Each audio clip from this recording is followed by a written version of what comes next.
the security market line. So the only limitation with this capital market line is actually the capital market line is incapable of predicting the risk and return relationship of individual security. This particular model only capable of predicting the risk and return relationship of portfolios, not individual security. So we need a model to calculate the risk and return relationship of individual assets as well. Otherwise, we cannot make decisions. So for that particular purpose, today we are going to discuss about the security market line. So let me start this topic here, the security market line. Right.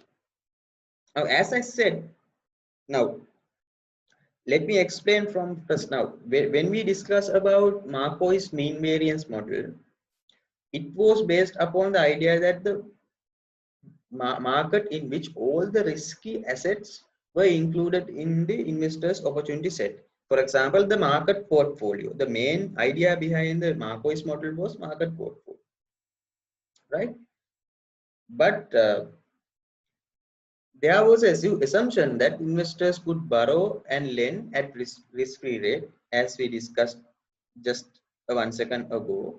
And simply a diagram suggests that everyone in the world will hold only two portfolios, a combination of market and the risk-free rate. They will only hold a one portfolio combination of two assets. That's all. So as I said, this particular capital market line is incapable of predicting the risk and return relationship of individual assets. So therefore, we have something called CAPM, capital market line. Capital market line.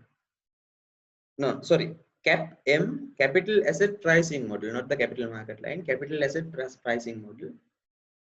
This particular model actually attempts to redefine the risk factor that we have been talking here. Now here, when it comes to the capital market line, we define the risk like this. How we identify the risk? Risk is actually identified by the variance of the market. Variance of the market. Right? So it is actually the variance or the standard deviation. So here what we do is we divide standard deviation of the portfolio by the standard deviation of the market. It's more like kind of proportion, how much risk we are going to bear. But when it comes to the security market line, right, when it comes to the security market line, it redefines this measurement of risk by only undertaking this unique risk or the systematic risk. We are not going to undertake the unique risk here. So we are going to introduce a new parameter called beta. Beta, right? So this particular beta is actually a measurement of, right? This particular beta is actually a measurement of systematic risk. Systematic risk, right? Now, the basic formation of the formula is pretty much similar for the CML, because here also we are going to divide the particular formula into two parts. First one is actually the risk-free rate, and the second part is actually the bearing the risk premium. Bearing the risk premium, right? So in a way, this capital market line is extended by the security market line,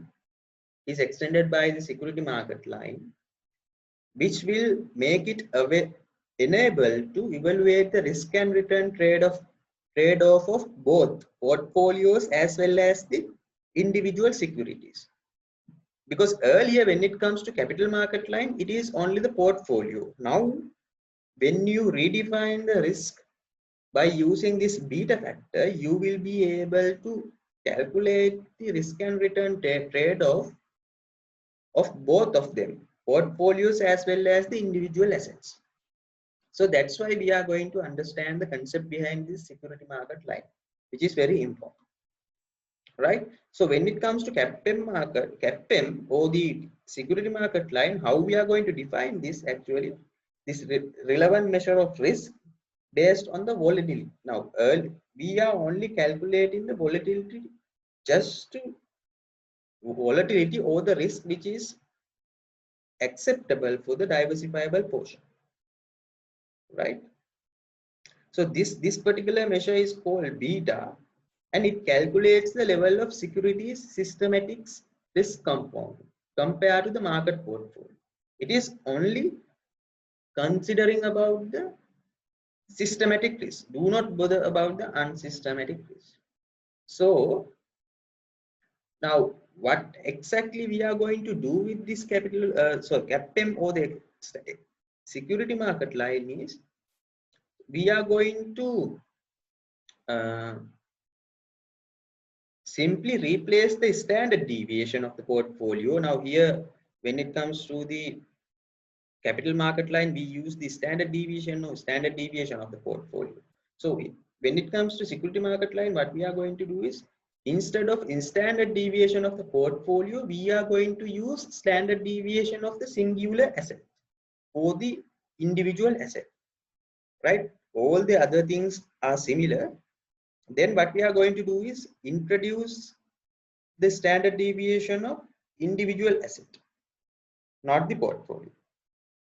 But the problem is, when you introduce this standard deviation of singular asset, it will overstate the relevant risk of the security, because it does not take into account how much volatility that investor could diversify away by combining assets with other holding. Because when you look at the individual standard deviation, it is actually only relevant for one security, but it doesn't say anything about the portfolio, or it doesn't say anything about the amount of risk that we can diversify.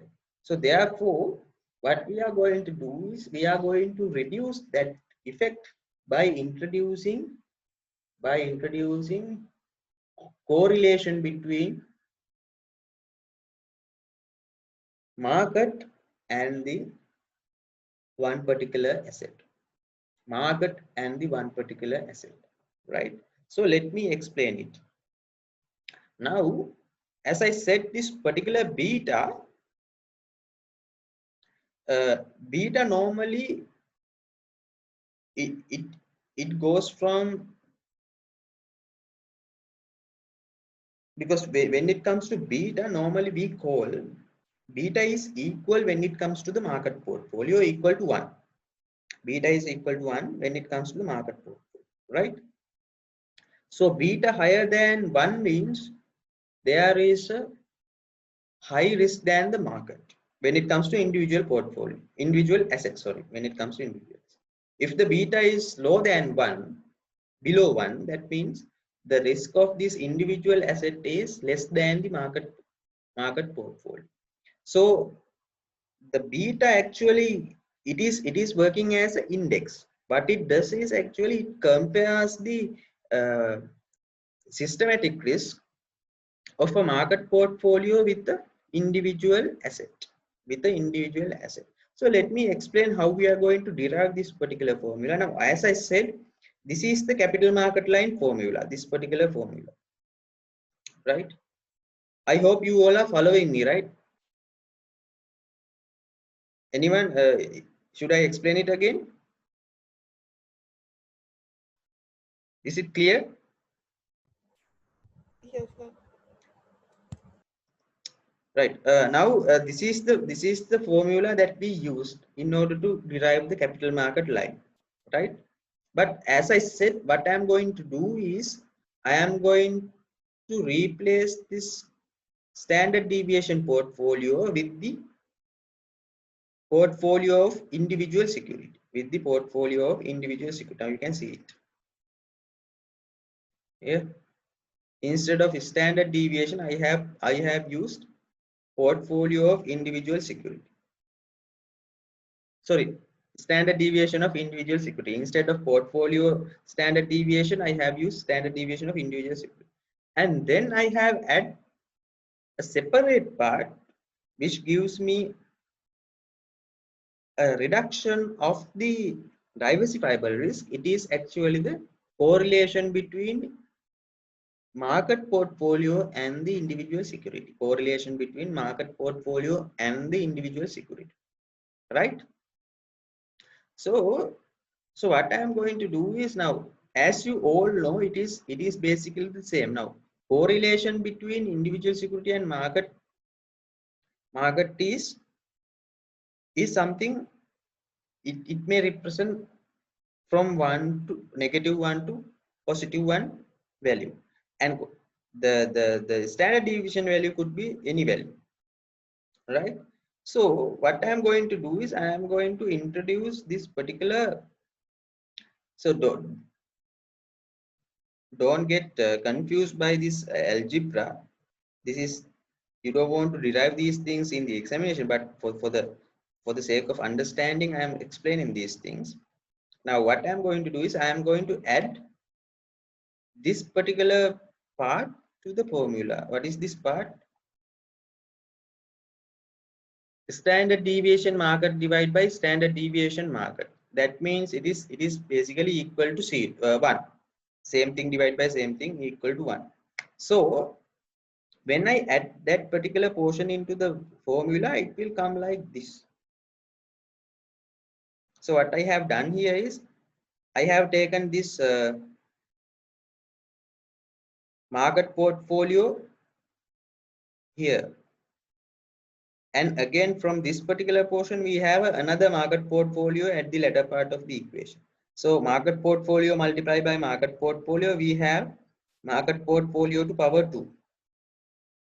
Market portfolio to power 2, right? And then we have the upper portion, because earlier we had correlation between individual assets and the market portfolio, right? Correlation between individual assets and the market portfolio and the individual asset. So that part is here, correlation between market portfolio and the individual asset, and the standard deviation of the individual asset, same thing. So only thing that is new here is this market portfolio, because it is coming from this particular part, right?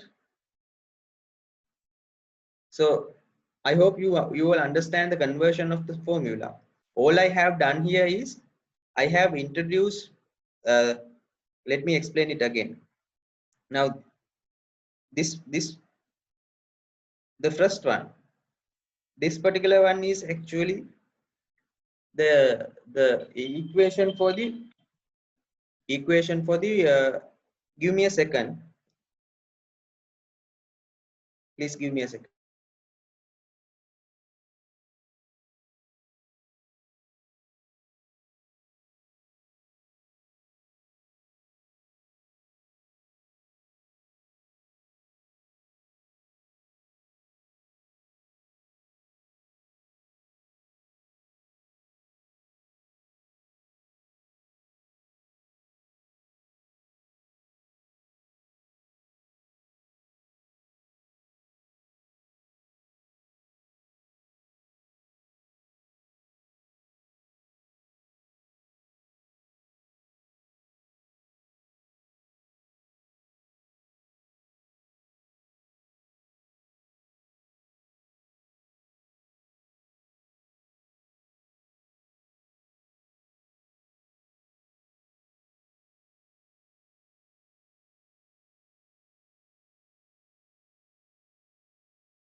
I really am sorry for the interruption because I got a call from the university, one of your students about Simon's submission.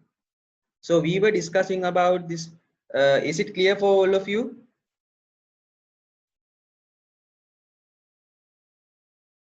Anyone?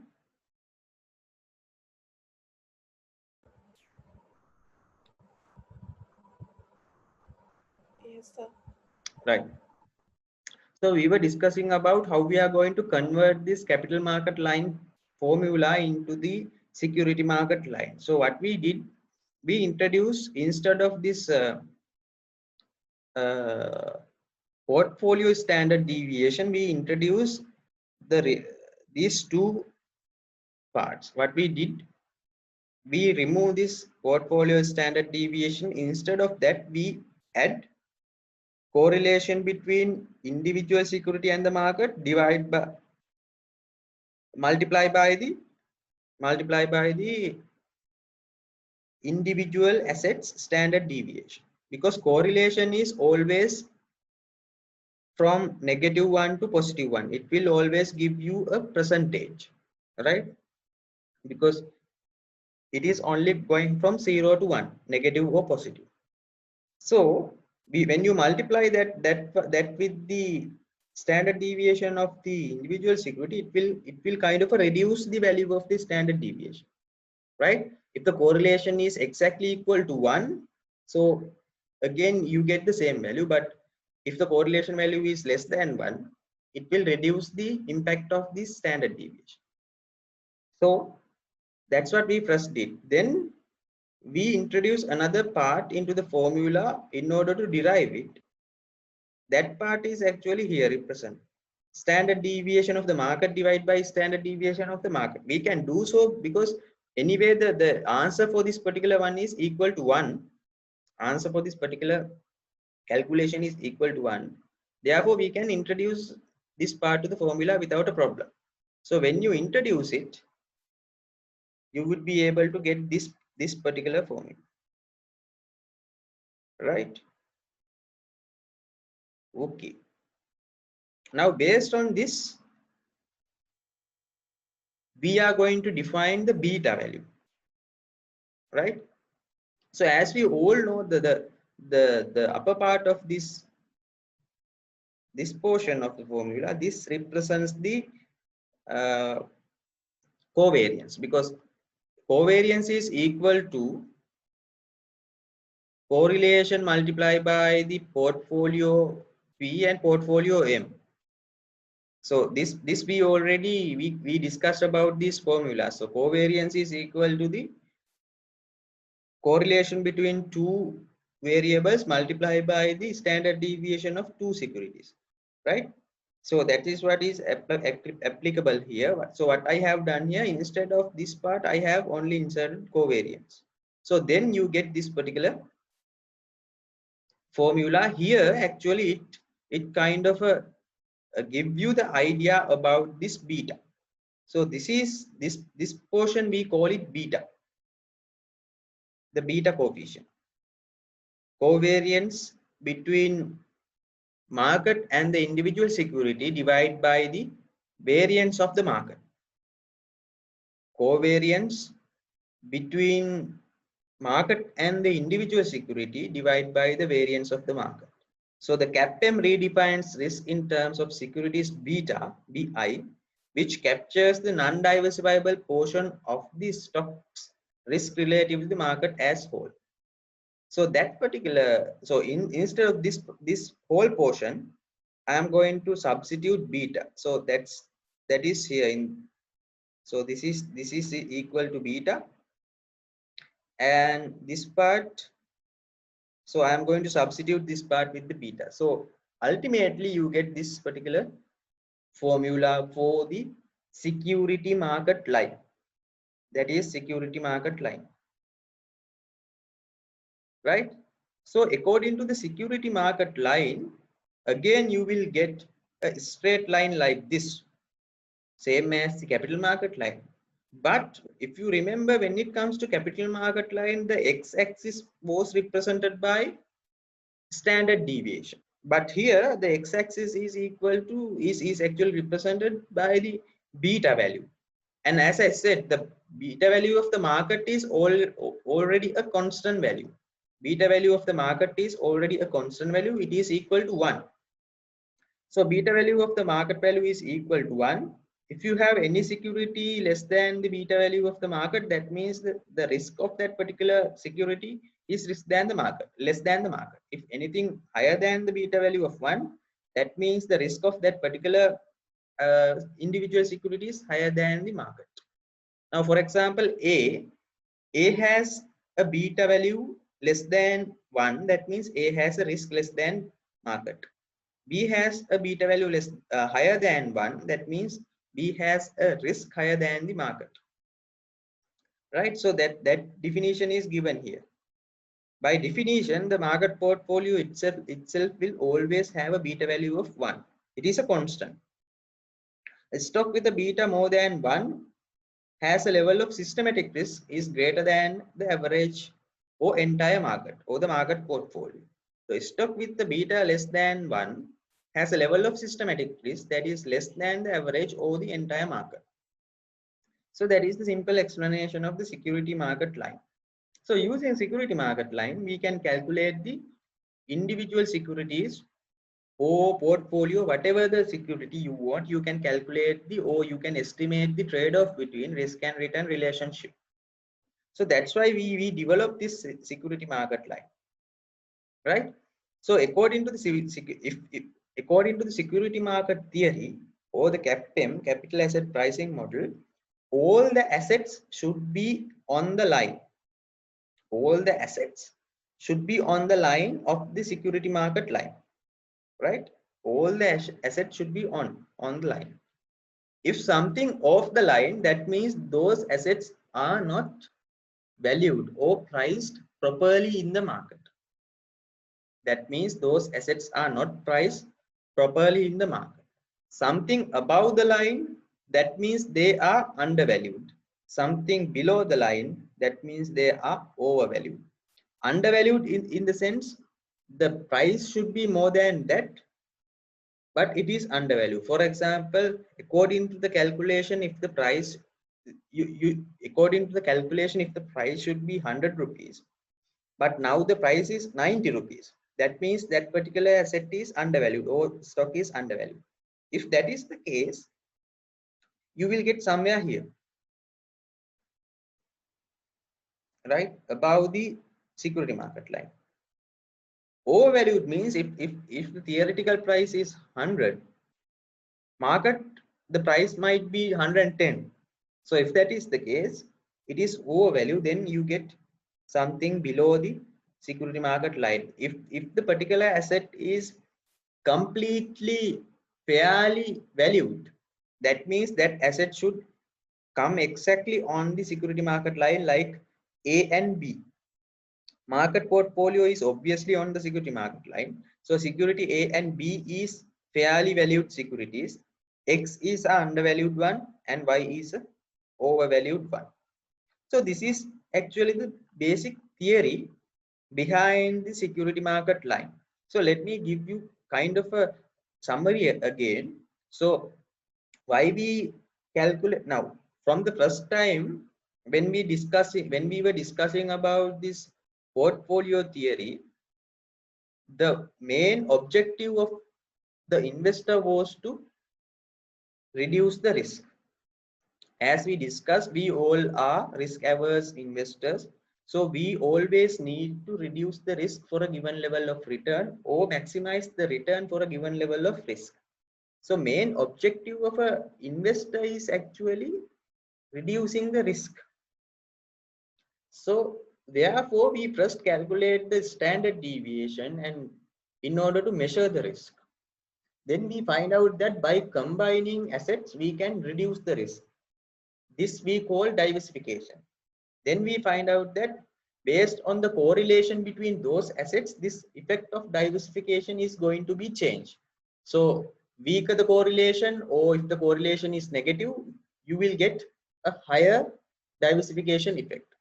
If you have a positive correlation or stronger correlation in the stronger positive correlation, you get a weaker diversification effect. So we found it out. Then what we did was we we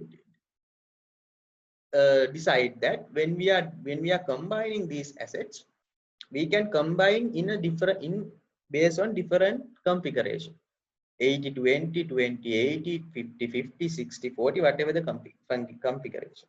So the configuration is decided by the individual investor's risk attitude. If this particular investor is high risk averse, then he will select low level of risk.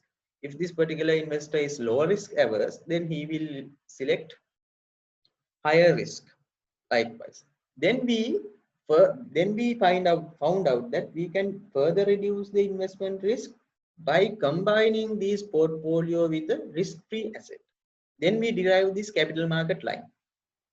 So after that, we have a problem that capital market line cannot be used to identify the risk and return trade-off with the individual assets, because capital market line only represented by the portfolios. Therefore, we derive this security market line in order to understand the risk and return relationship between both portfolios as well as the individual securities. In that attempt, we kind of finalize this particular formula, which is called capital asset pricing model. So the expected return of the security is equal to risk-free rate plus beta multiplied by expected return minus risk-free rate. This expected return minus risk-free rate, this part we call excess return, excess return or the risk premium. How you identify the risk premium? Why we need a risk premium? Because when we are bearing a risk more than the risk-free rate, right? We will expect a higher return. For example, it's the same theory. Now, when you will expect a higher return from the stocks than the fixed asset or than the fixed deposit. Now, when you are going for a fixed deposit, you will be okay to put your money in the bank for a 10%. But if you are going to invest that money in the stock market, you will definitely require more than 10%. So the difference between what is required and the 10% is actually the excess return you are requiring for bearing excess amount of risk.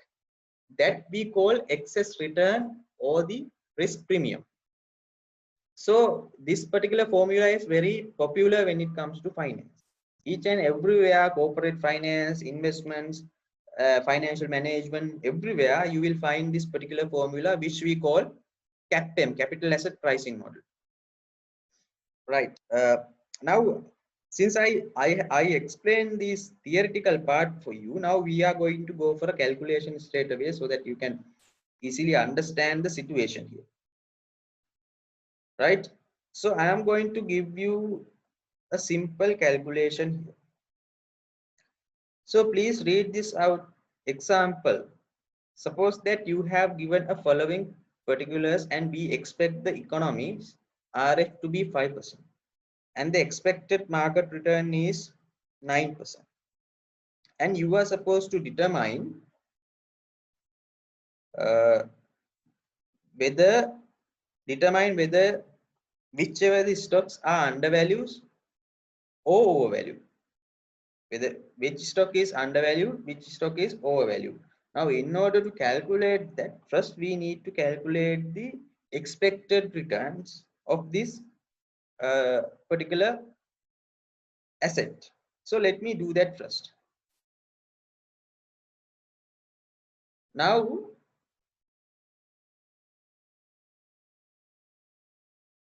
if you look at this, right, as we all know how we are going to calculate the return, that we all know, we calculated the return, you can use this particular formula. I am sure that you are familiar with this formula. P1 minus P0, that is the capital gain. P1 minus P0 is the capital gain. This is the difference between prices. P0 is the price of the security when we are purchasing it. P1 is the price of the security when we are selling it. So that is the purchasing price, selling price minus purchasing price. That means the capital gain, the profit. And D1 represents the whatever the dividend that you received during this holding period, and divide by P0. P0 is again the purchasing price, right? So I am going to calculate the return here. So first, so my P1 is equal to 26 here, and P0 is equal to 25, and dividend is equal to 1, and divided by again 25, because 25 is equal to P0, right? So I'm going to enter. So you get 8%. You get 8%. So let me do it again for the next security B, equal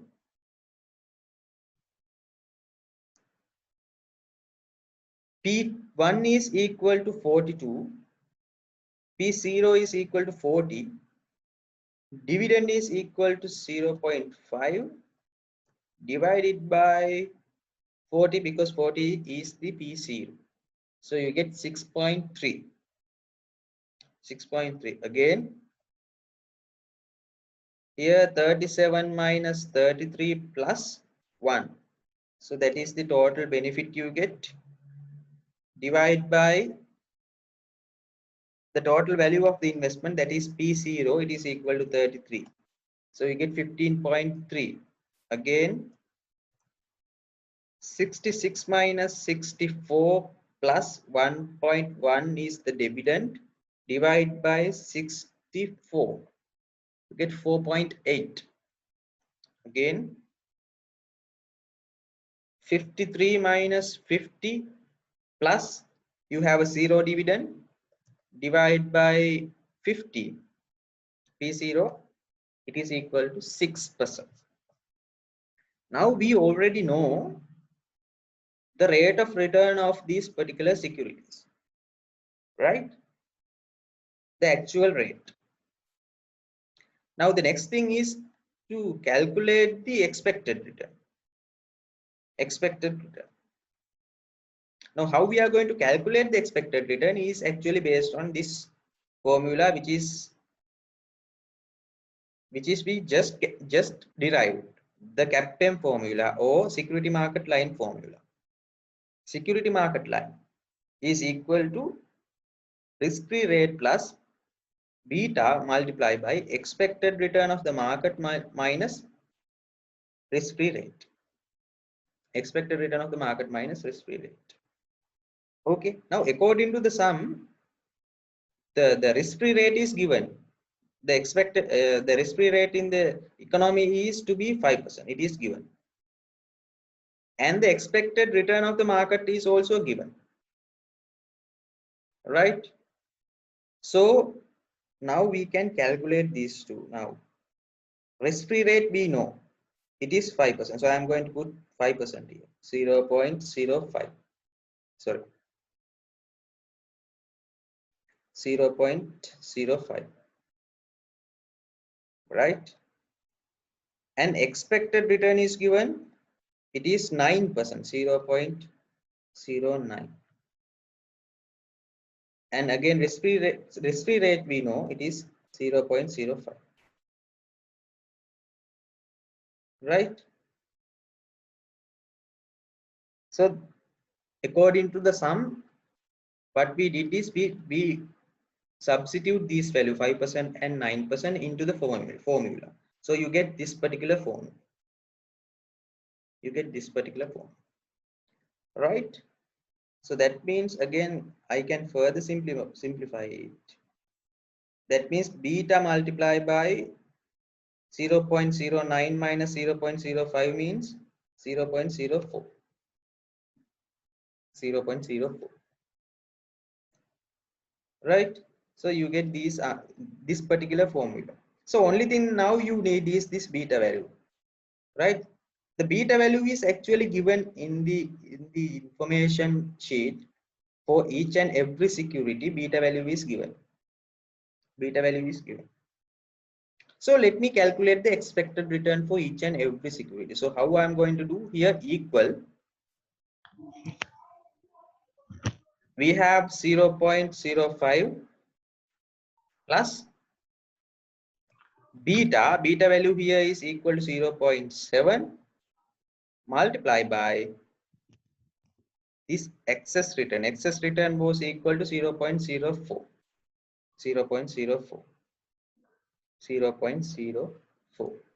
So you get expected return here 7.8. So let me do that, repeat the same here. When it comes to stock B, equal the risk-free rate 0.05 plus the beta value is equal to 1 here 1 multiplied by 0.04. So you get 9%. Again,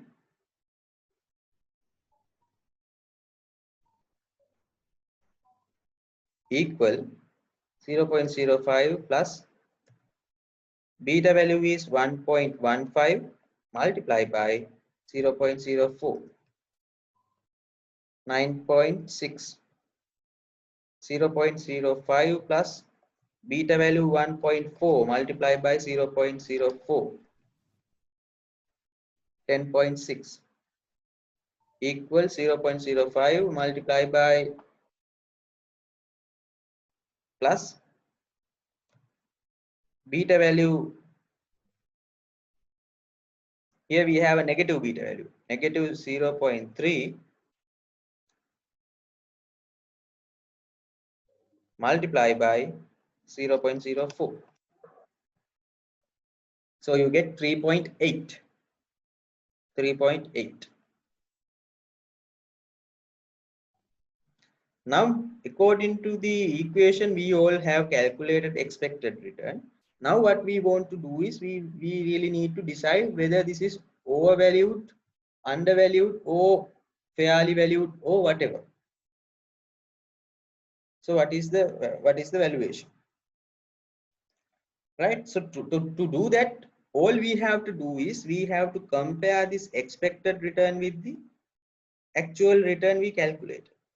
Expected return with the actual return. That is all we have to do. Do the comparison. Now, according to this, you can see if the required rate of return is higher than the expected return. Sorry, if the actual return is higher than the expected return, that means here. Now, this is the expected return. So, required actual return could be higher. If the actual return is, if what you are getting is higher than what you are expecting, then what will happen? What is your understanding? I think you have done your what do you call the stock valuation in level 5 as well, in level 5 as well as in level 4. So what will happen to the price if the required rate of return is increasing? What will happen to the price if the required rate of return is increasing? No idea?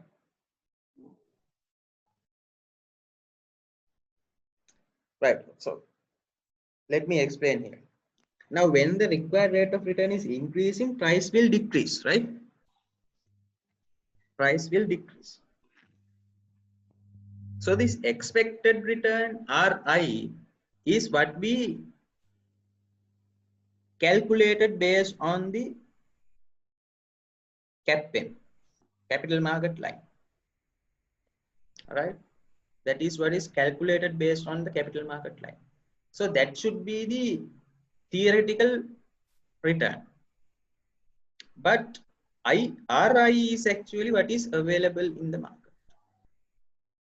RI is actually what is available in the market. Right? So when you have a RI less than the expected return, so when you have but is available on the market less than the expected return given by the CAPM model, that means it is overvalued. So you get overvalued.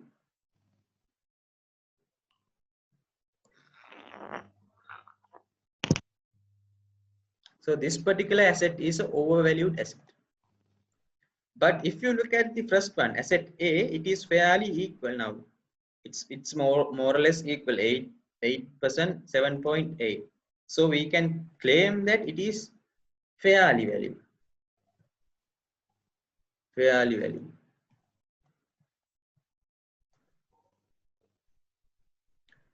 Right? So then when it comes to asset C, it is the other way around. The RI is higher than the expected return. That means it is undervalued.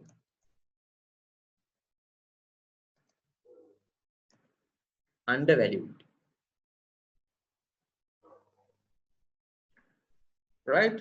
Then the other one, again, expected return is higher than the RI. That means it is overvalued.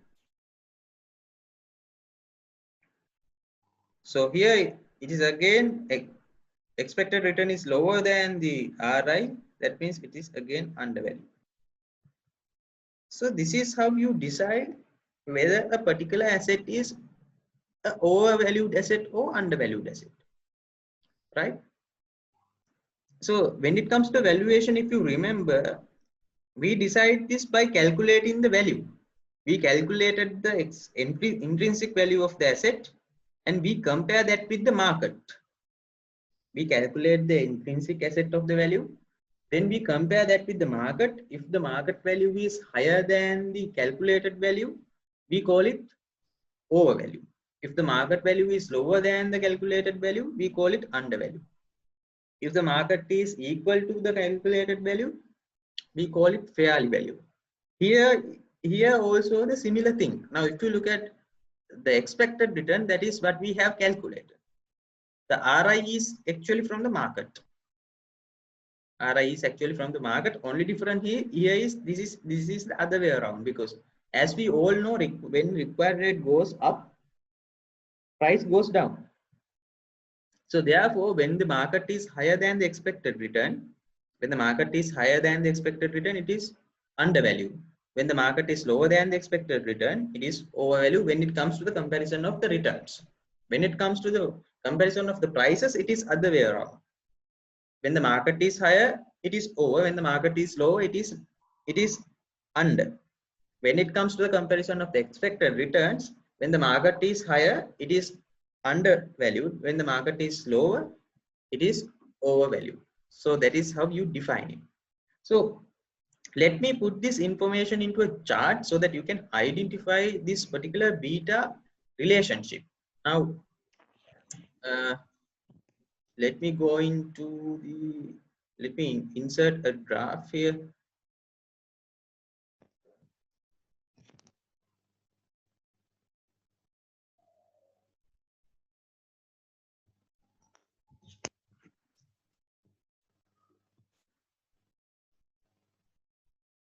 Right.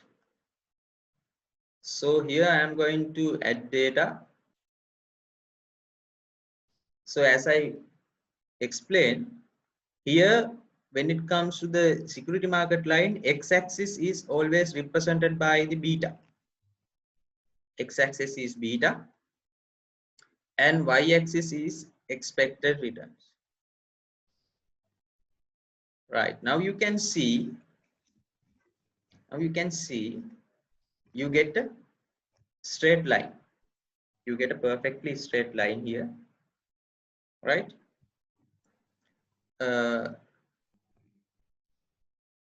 Let me change.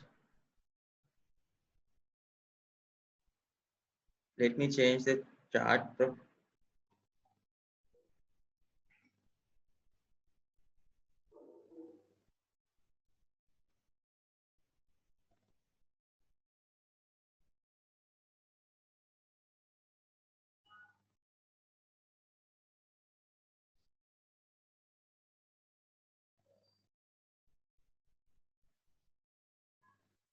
Right.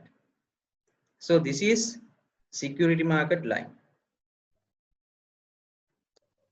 So for your sake of understanding, I have just removed the line. Now, if you look at these points, these are the security. This is E, D, C, B, and A. If you look at these securities, you can see it is in a straight. Those securities are on a straight line, right? Straight line. So this particular line we call security market line. So in Excel, we can actually draw a trend line. Draw a trend line. So let me do that first. So how we are going to draw a trend line? You can go for the elements. Then here we have guide trend lines, right? So I am going to go to the more trend line options. So I will have those options here. So we have trend line options. So what I'm going to do is I'm going to give a linear trend line. Linear trend line. Now you can see we have a trend line on the chart. Then I'm going to ask the Excel to display the equation on the chart. So it will give me the equation. Right. So now if you look at this particular equation very carefully, let me increase the font size. So this is the equation.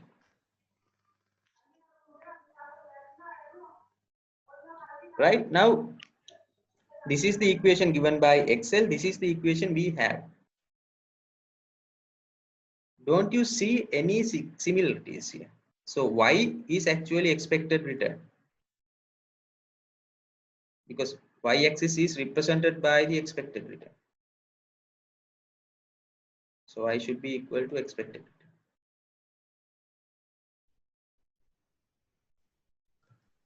Right? X here is actually the beta value, because X-axis is anyway the beta.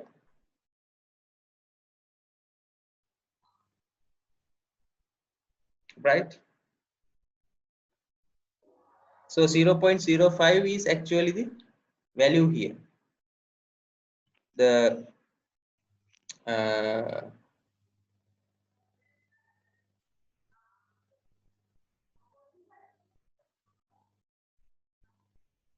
value of the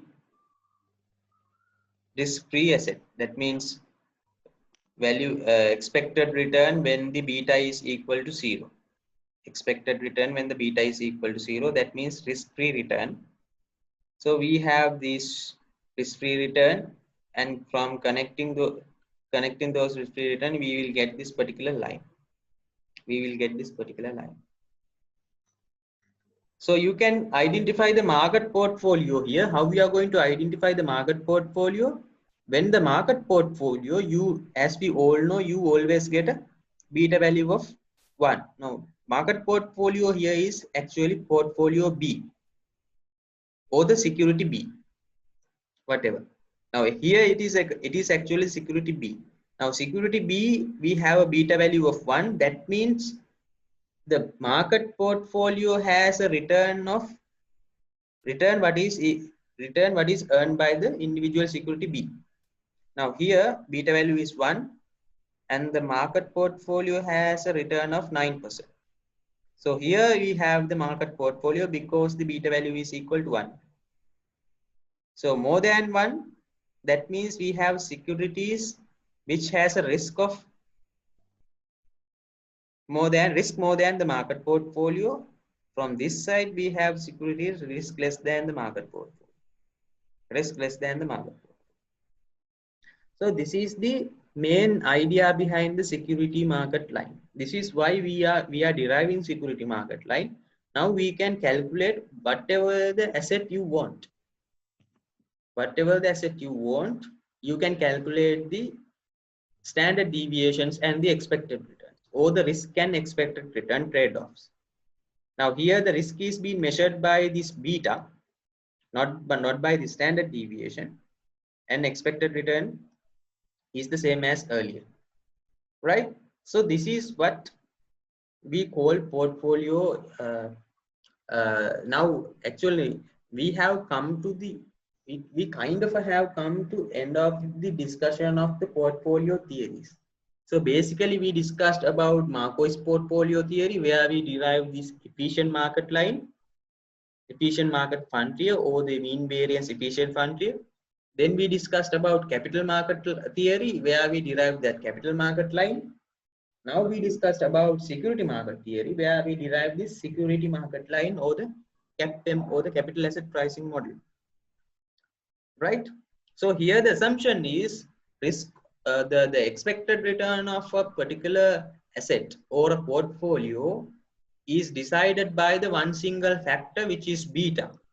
The beta is actually measured, it is measuring the systematic risk of whatever the security or the portfolio that we are looking at, only the systematic risk. We are not going to look at the diversifiable risk, because diversifiable risk is kind of irrelevant. Why irrelevant? It can be diversified anyway. When you combine around 24 to 25 securities, even when you are combining around 10 to 15 securities, you can achieve maximum level of diversification effect.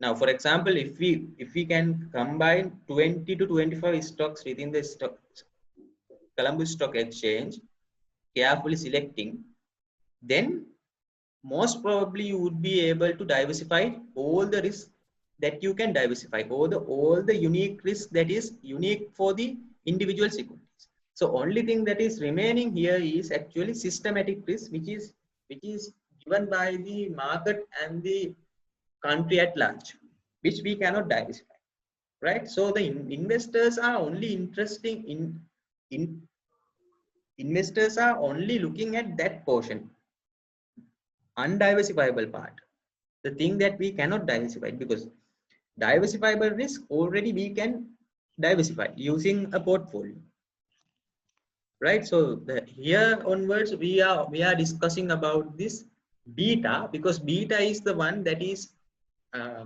that is capable of capturing all the risk of the investors according to the security market theory. Now when we are moving ahead, we will discuss about other type of security valuation methods, or the relationship between the expected return and the risk. Because when it comes to the other scholars, now some of the scholars are there where they have introduced some other factors which can be explained, which can explain the relationship between risk and return.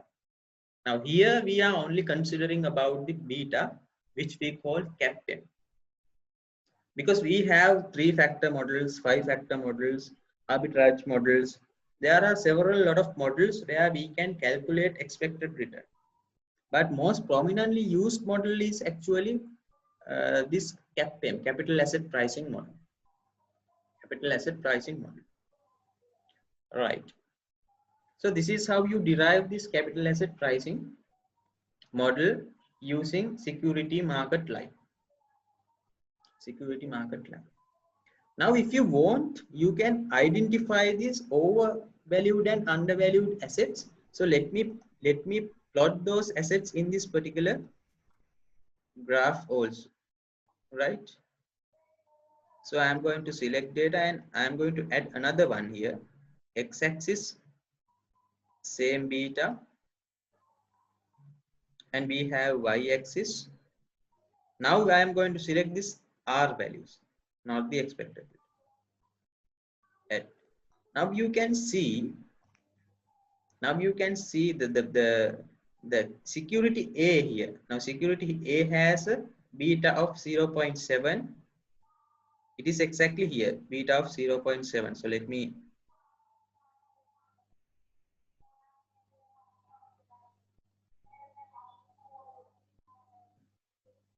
beta of 0.7, security A. Now you can see it is barely on the line. It is barely on the line, very close to the line. Therefore, we call it fairly valued. Fairly valued. So others are well below and over the line. Now, if you look at this, what is this? This is this is negative 3.0, 0.6, this value. E. E is a overvalued asset. E is a undervalued asset because it is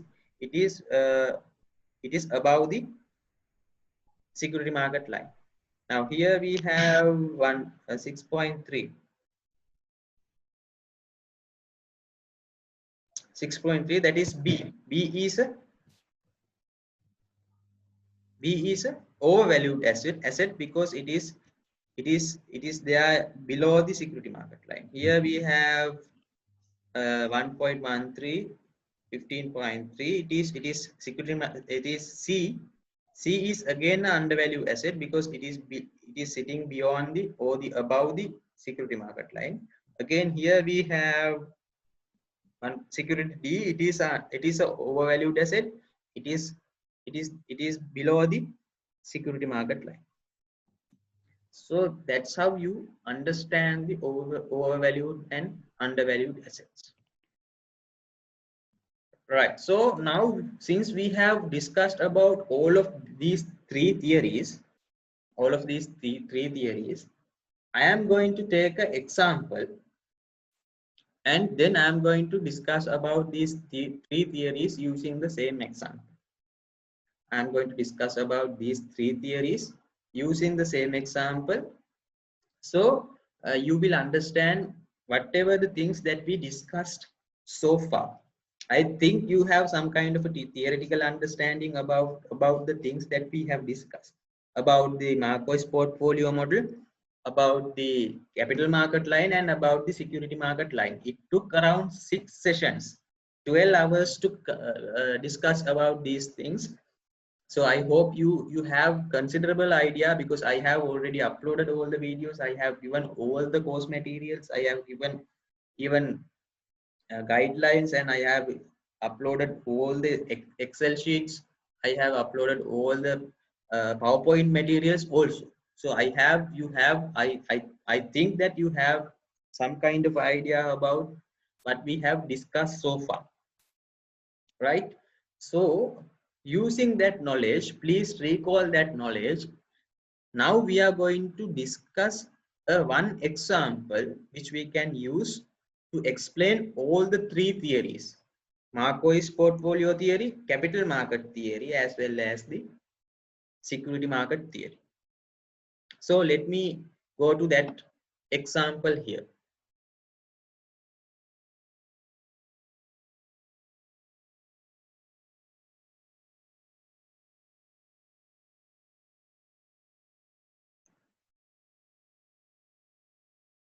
Right, can you all see this? Yes. I'm not. Yes. Okay. Now please read this example. Take your time and read this.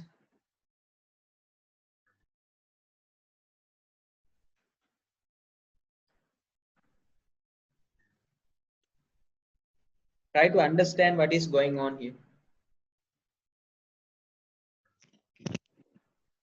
Now, according to this, we have an example.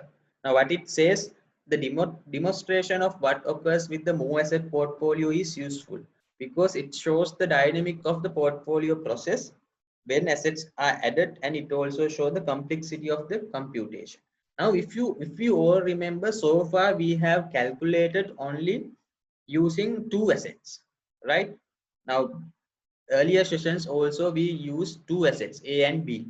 Then we calculate the individual risk and return. We calculate the portfolio risk and return, and then we calculated uh, and we then discuss about this derivation of the capital market line and security market line. But in the assignment, you already calculated these things for the all 8 assets. But here I want to give you a total understanding about what we have discussed so far. So for that particular purpose, I am using this example, right? Please read this example. Please read this.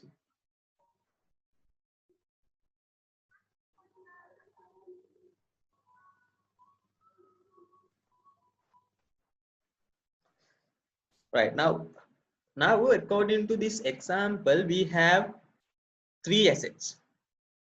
Imagine that you are an investor where you have three assets with you. You have three assets, right?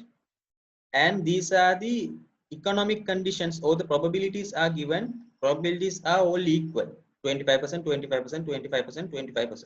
So if you get the summation of all those things, they are equal to 100%, right? If you remember, when we discuss about this expected return concept, we call this is known as a probability distribution, because all the summation of the all the elements in the distributions are equal to 100%. So these are the individual returns of the each and every asset. Basically, we have three securities: A, B, and C. A, B, and C. Right? So as the first step of the investment process, what we are going to do, it is not a process as such, but what we are going to do is, first we need to calculate the expected return and the standard deviation of the individual assets. Why? Because we need to have a general idea about the risk and return combination of these three securities. Risk and return, because based on the risk and return only we can make a decision. So that is the first thing we do. So let me calculate the risk and return for these two securities. I hope you all follow this with me. You can do it with the paper and pen, if you have a paper and pen with you. Now this part.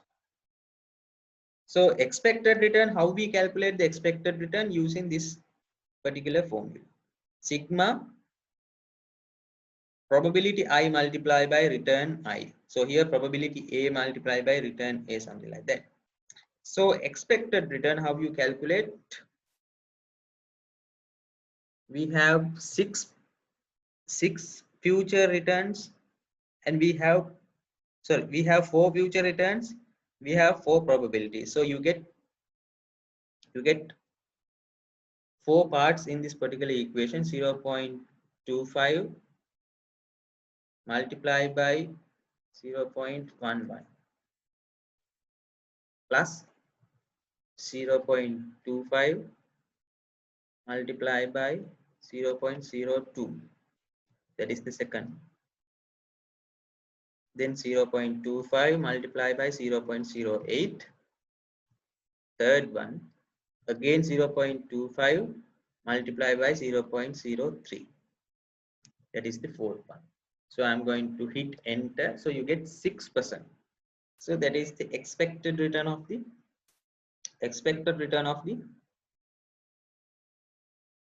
security A, right? Since all these probabilities are equal to 1, and these probabilities are equal to each other, right? Now if you look at this carefully, what we did is, here actually we calculate the weighted average, right? The weight is actually is given by this probability 0.5, sorry, 0.25, 0.25, 0.25, 0.25. Since we have given the same probability for each and every element, that is, this is basically the average. This is basically the average. But you don't want to worry about that. We can easily calculate the average. Let me calculate the average here. Equal average.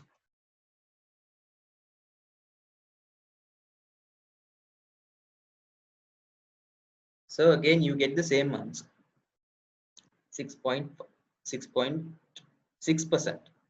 So you get the same answer, right? So how you calculate the average? It is pretty easy. That means here 4 plus 16 plus 6 plus 7 divide by number of items. We have 4 items, so you get the average like this, 8.3. So you can calculate like this. So in Excel you can easily give this particular function average, you can calculate. Okay, or the same way we did the calculation when we were discussing about this stocks from the stock market. We can use this mmult function also. You can use easily. So let me use that mmult matrix multiplication. We have two matrices, this multiply by this, here return of C.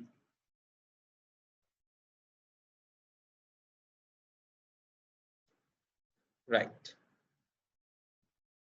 So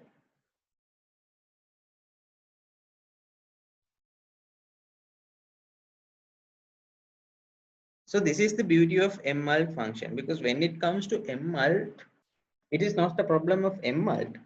When it comes to the matrix multiplication, we cannot multiply matrices which has, we only be able to multiply matrices which has the number of rows equal to number of columns. So the first matrix number of rows should be equal to second matrix number of columns. In order to do that, we will have to transpose the first matrix. That is why we were using that transpose function always. That is not a problem with us. That is basically a problem with the matrix multiplication. It's not a problem. That's how you multiply the matrices, right? So you get the transformation. So you get 11.3. Now if you get the average value here, again just for confirmation, average value of these four, it is again 12.3, because this is rounded up. Let me increase it. It is 12.3. And if you remember, we calculate this value using another function called sum product. Sum product, because sum product, it will give you the weighted average. Sum product is actually the function for the weighted average. So you get the weight, you get the values here, RC, you get the weights here, enter, again you get the same answer.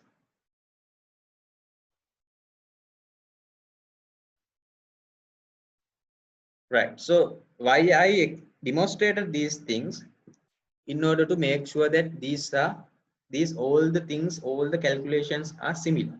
What we have done here is we have add this particular formula, and then we calculated the expected return of each and every asset, right? So this is the calculation. I hope you don't have any problems with this calculation. Please, if you have, please let me know. So then what I'm going to do is I'm going to calculate the standard deviation and the variance of all these formulas. Standard deviation, the variance.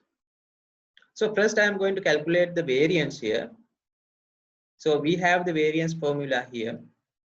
Now you can see we have sigma value, and we have probability multiplied by Ri minus expected return to power 2. So I'm going to calculate here, equal, first we have probability value. So I'm going to multiply probability, right?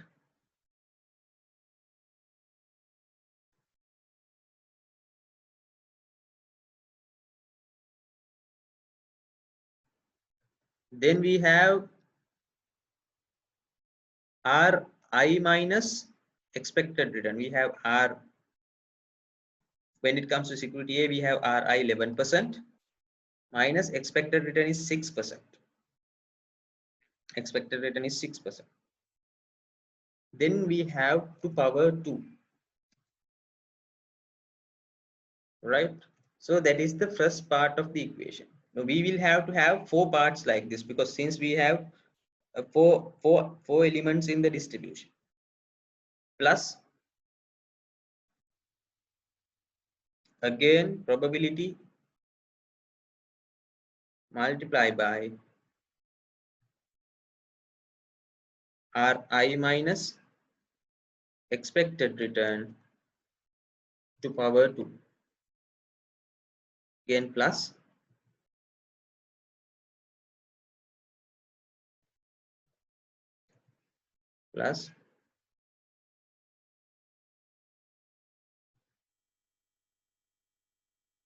probability multiplied by Ri minus expected return to power 2 plus the last one, probability multiplied by R minus expected return is 6% to power 2, right? That will give you the variance. So let me hit enter here. So you get the variance value 0.0014, 0.0014, right? So likewise, you can calculate the variance for each and every security here. But you can easily use a Excel formula here since we have equal weights.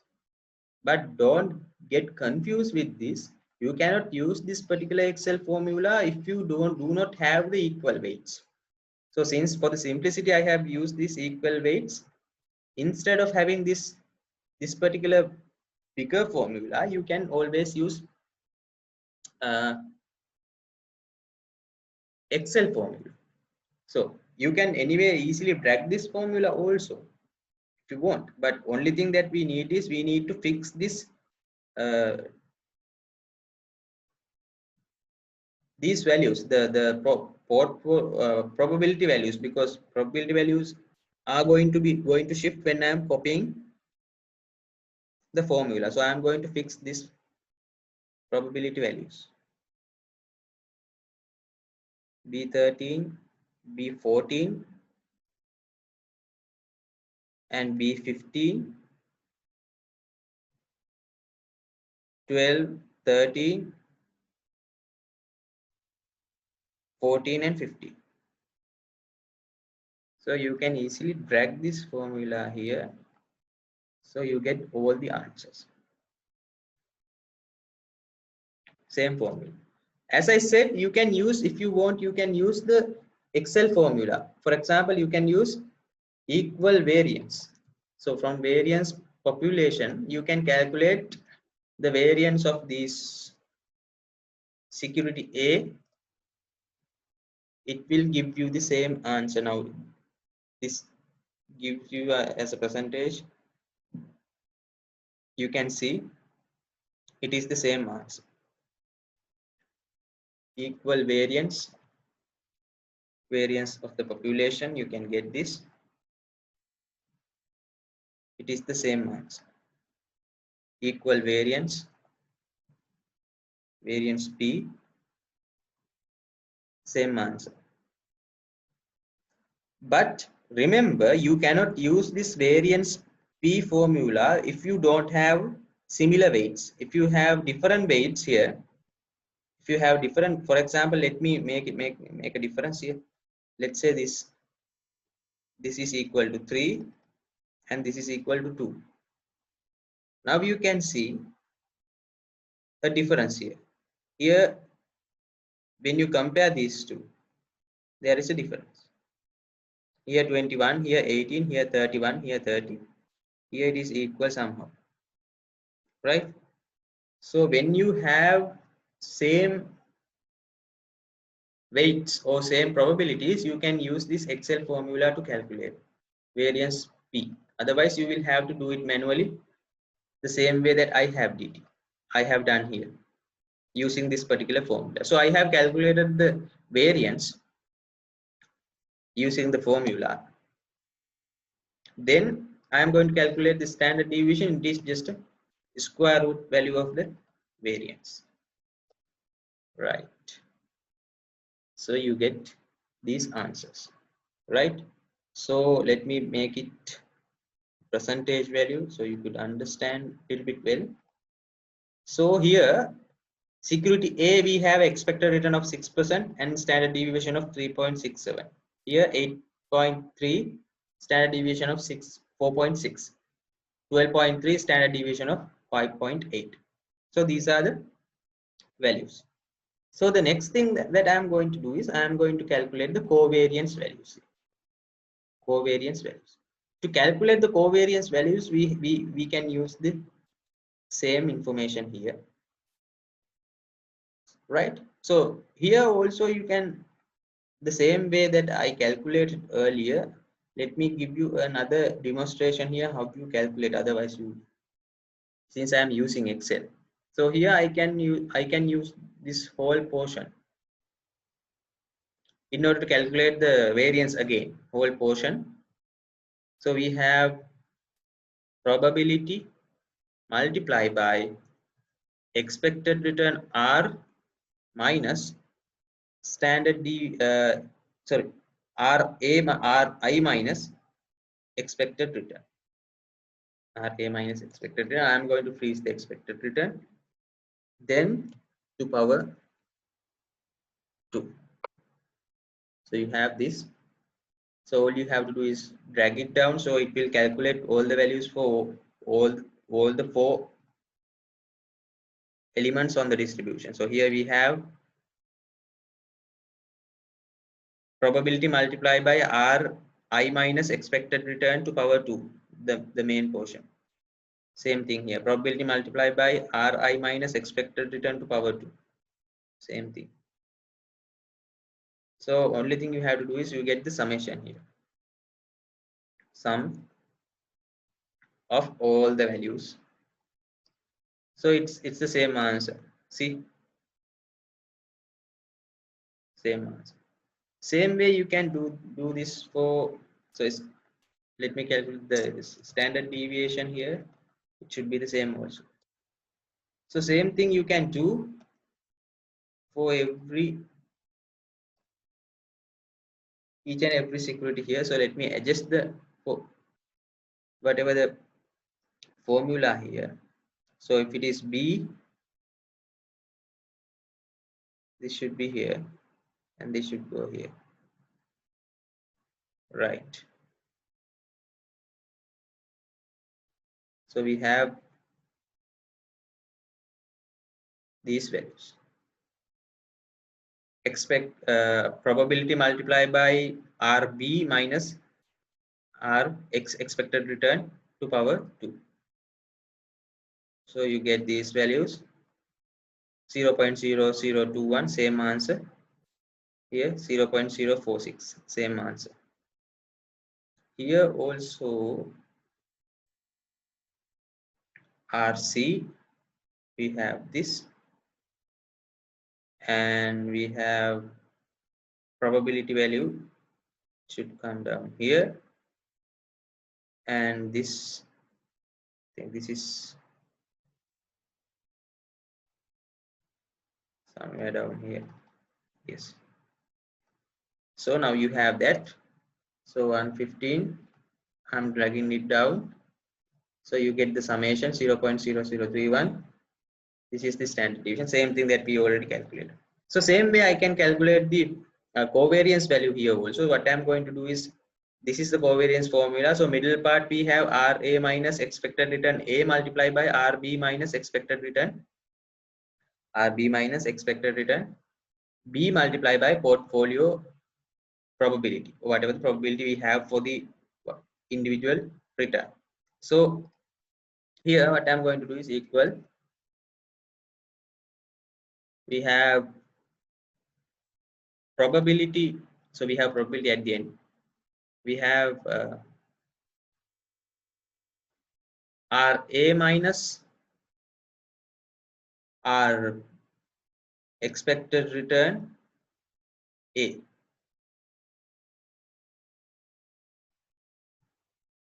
multiplied by R B minus expected return B multiplied by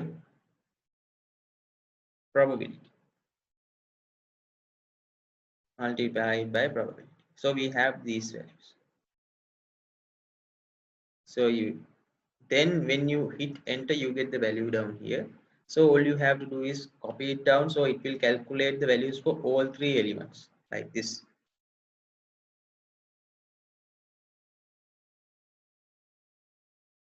For all three elements, then you get the summation here.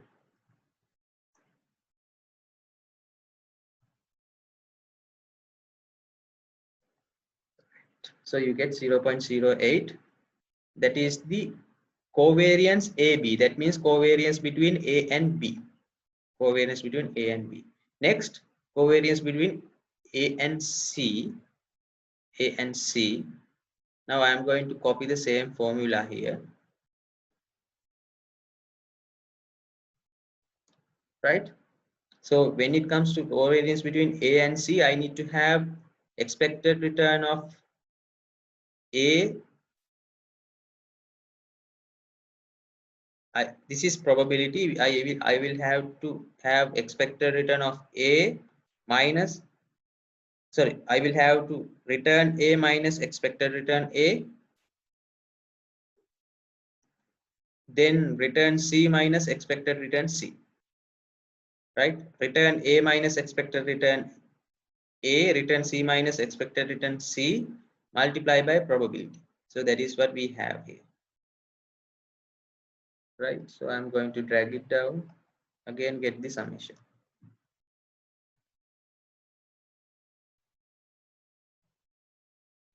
And B and C, so when it comes to B and C, we have the probability value, it is in the same one. So we need to get B, return B minus expected return B, return C minus expected return C, multiply by probability. So you have this and have one, then you have summation. So this is how you calculate your covariance values.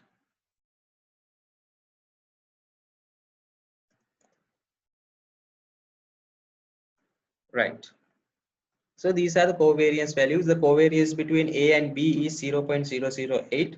That means there is a positive relationship between A and B. Covariance between A and C here is 0.007. Again, there is a positive relationship. And covariance between B and C, we have a negative relationship, 0.0012. Right. So let me copy those values here.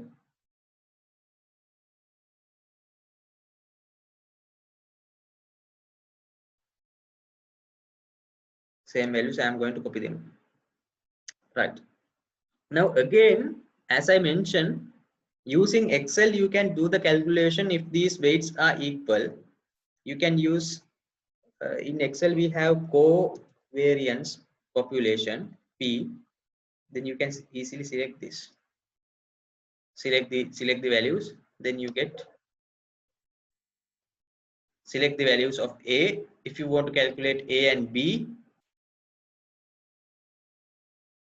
equal covariance, we get the A values, comma, and B values. So A and B, enter, you get the same result. You are getting the same results.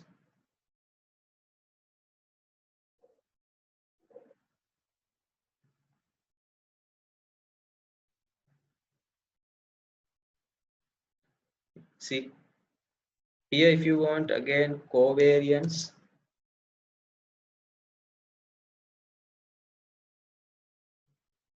A, comma, C. It is again same here, covariance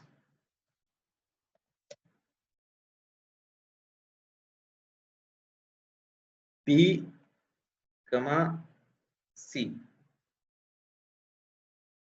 It's the same. But remember, these Excel functions cannot be used if we don't have same weights here. If we don't have same weights. Right. So this way we calculate all the parameters of this particular three sets of, or particular three stocks. Now the next step that we are going to do is we are going to calculate what we call variance and covariance metrics. If you remember, when we are doing this when we discuss about that assignment, we calculated this using Excel, right? We calculated this variance and covariance metrics using Excel. Now here I am going to show how we are going to do it manually, variance and covariance metrics, right? So before going to the variance and covariance metrics, I am going to calculate the expected return of the particular portfolio. Now the portfolio is comprised of these three assets, A and B and C, and the weights are given 2%, 3%, 5%. If you get the summation of all these weight, 2, 2, 3 equal to 5, 5, 5, it is also equal to 1.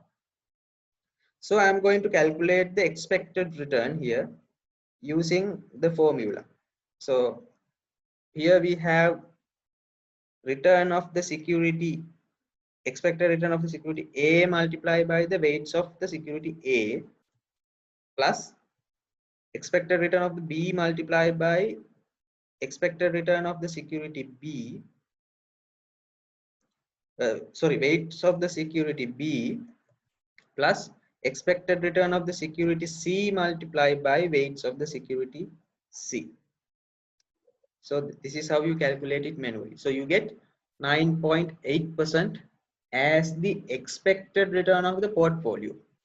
So calculation of the expected return of the portfolio is quite easy. It is just a manual calculation. But if you want to calculate the risk of the portfolio of three assets, you cannot use the same old formula that we used for two assets. So remember the formula that we used for two assets.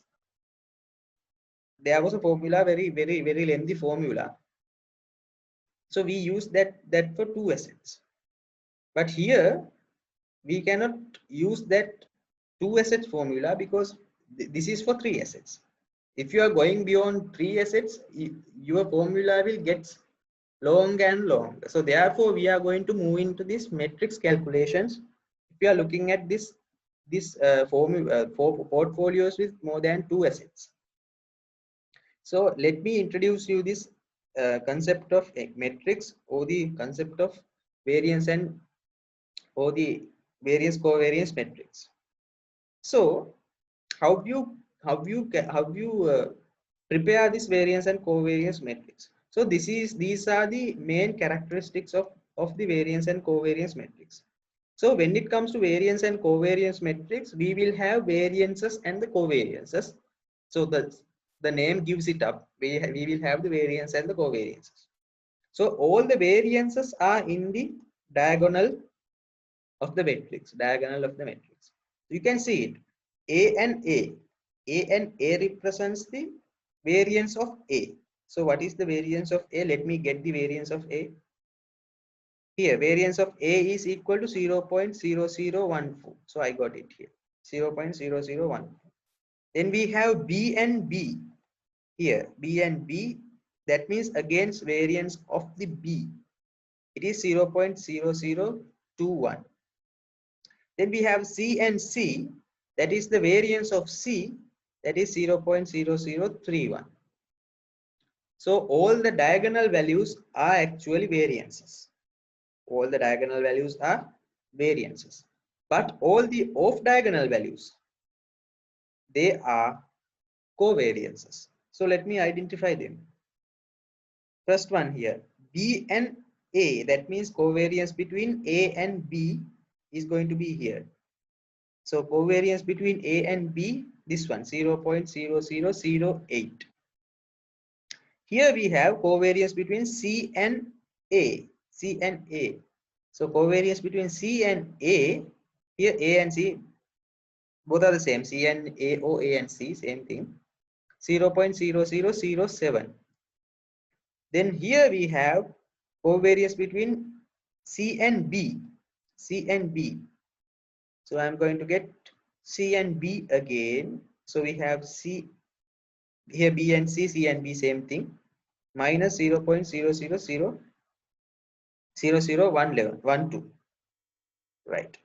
Here we have again B and C, same thing, B and C equal B and C. Here we have C and A, C and A equal C and A 0.0007. Here we have A and B again 0.008. Now you should be able to understand what this matrix represents. Diagonal values, they are variances. Off diagonal values, they all are covariance. Now you can see all the values here 0.08 equal to, there are equal values in the other side 0.008, 0.008, 0.007, 0.007, 0.001, minus 0.0012, minus 0.0012. Because when it comes to covariances, covariance between A and B is equal to covariance between B and A, right? So that's why we are getting same values in the matrix. So this particular matrix is called variance and covariance matrix. Now if you remember, when you are doing your assignment, you kind of derive this based on Excel formulation. If we want, we can do it here also, since these values are the probability values are equal. We can derive the Excel, we can use the Excel formulation also. Let me do it for you if you want. So what I'm going to do is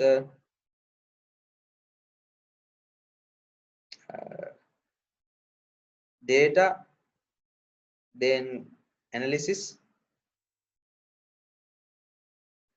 covariance, then I am going to select input range. These are the return values, right? So I'm going to get them.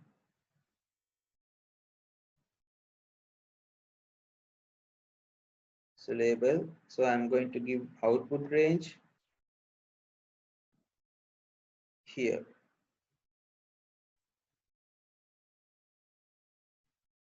Then okay. So Excel is going to calculate the variance covariance matrix for me. So now you can see, let me round it up a little bit. Right now you can see these values are equal 0.00014, 0.0087, and we have 0.0021, 0.0031, negative 0.0012. So this is equal to this. This is equal to this because it represents the same covariance. This is equal to this. So it is the matrix. You remember we calculate the same thing when we were discussing about the assignment calculation with the real world stocks, right? So this is called variance covariance matrix, and using this variance covariance matrix we can easily calculate standard deviation and the variance for the portfolio. So that is why we are creating this type of a matrix. So these are the matrix multiplication that we need. Now you can see within this matrix, all the variance variables are in the diagonal. Variance A, variance B, variance C, and covariance values are in the off diagonal value. Covariance AB, covariance CA, covariance CB, covariance AB, covariance AC, covariance BC.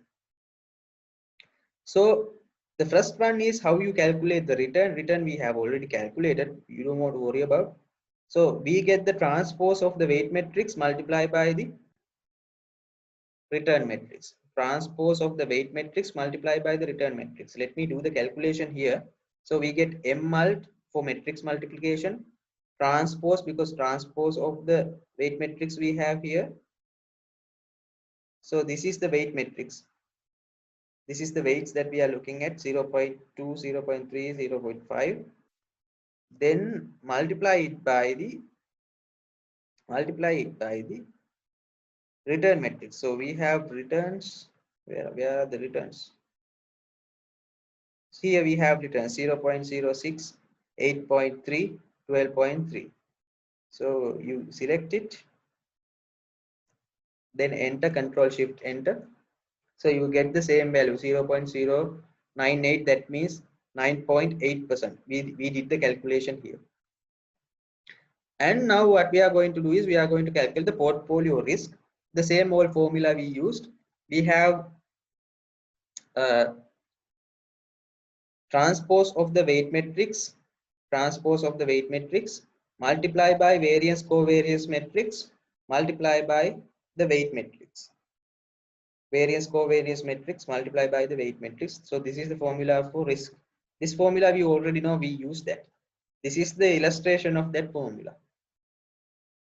So let me calculate the this expected return and standard deviation here using this matrix multiplication. So here again I am going to calculate equal M mult transpose, because we have a transpose in here, expected return. So transpose weight 1, because I am going to calculate two portfolios here. Weight 1, multiply it by, we don't need to put multiply, so comma, by variance covariance by expected return. Alt shift enter, you get 9.8. So I have assumed another weight here. Now earlier only weights that we have assumed is 0.2, 0.3, 0.5. I have assumed another weight because for the sake of easiness of the calculation, I have assumed another weight. Otherwise, in order to create combination of the portfolio to derive this efficient frontier, I have assumed these are assumed weights. This is the weight that is given in the sum, particular sum. These weights are given in the sum 2.0.2, 3, and 5. So I have assumed another set of weights 0.2, 4, and 4. So weight 1, I calculated for return of the portfolio 9.8. So for the second one, again I am going to add the same formula. So we have expected return, weight transpose, and expected return. Control alt enter, you have 9.4. For the variance, we have this particular formula. We have weight transpose. So I'm going to take M mult. Since we have three matrices to multiply, we will have to get 2 M mults. And we have a transpose. Transpose weight 1, comma, variance covariance matrix, comma, close the bracket, comma, and again weight 1, close the bracket, control shift enter.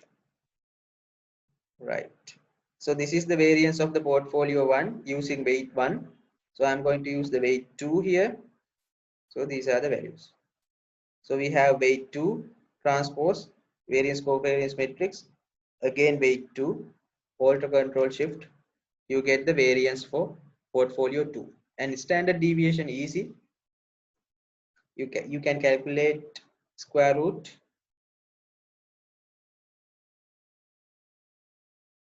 %, 2.8%. And for covariances, again we can do the same calculation we did in the previous discussion. So covariance, only thing is we are going to, it is basically the same formula that we calculate variance, but we are going to interchange the weights, right? Interchange the weights. So instead of weight, so if you take the weight 1 here, we are going to take weight 2 here. It's the same formula, right? So here equal M mult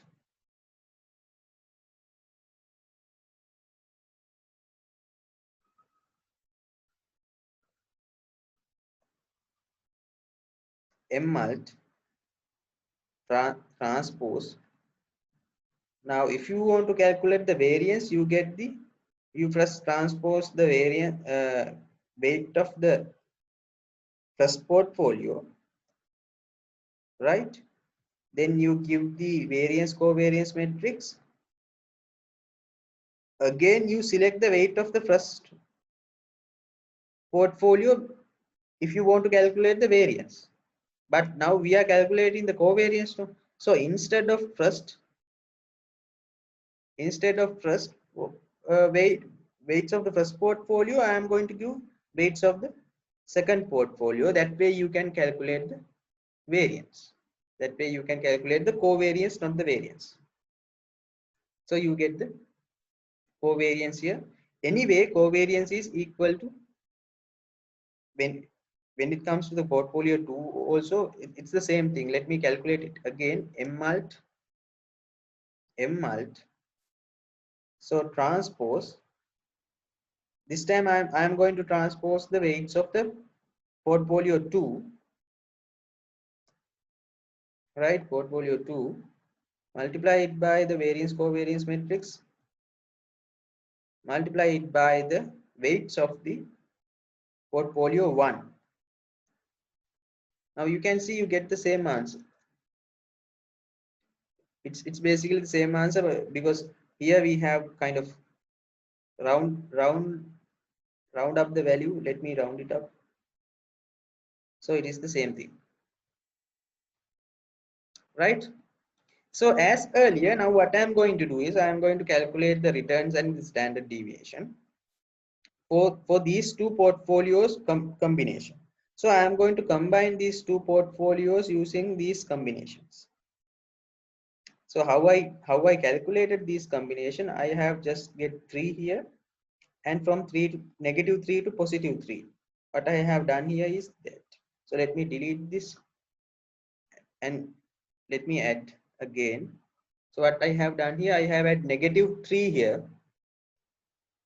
Then I have introduced a formula, -3 plus 0.25. Then you get -2.75. So I am going to drag it until up to the +3,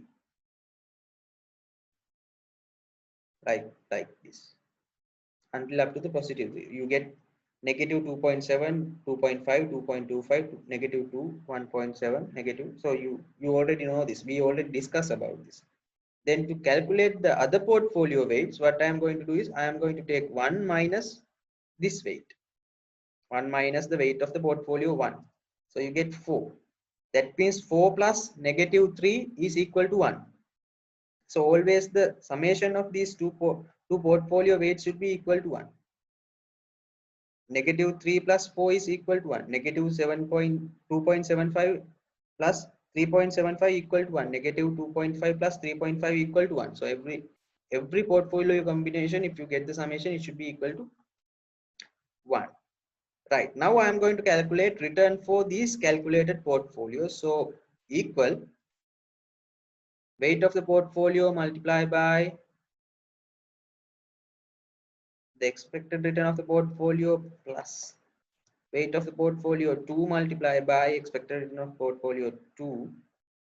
And I am going to fix these two values, expected returns, because I am going to drag the formula down, enter. So you get 8.2, and I am dragging these down, and these are the expected returns for each and every portfolio that we have created.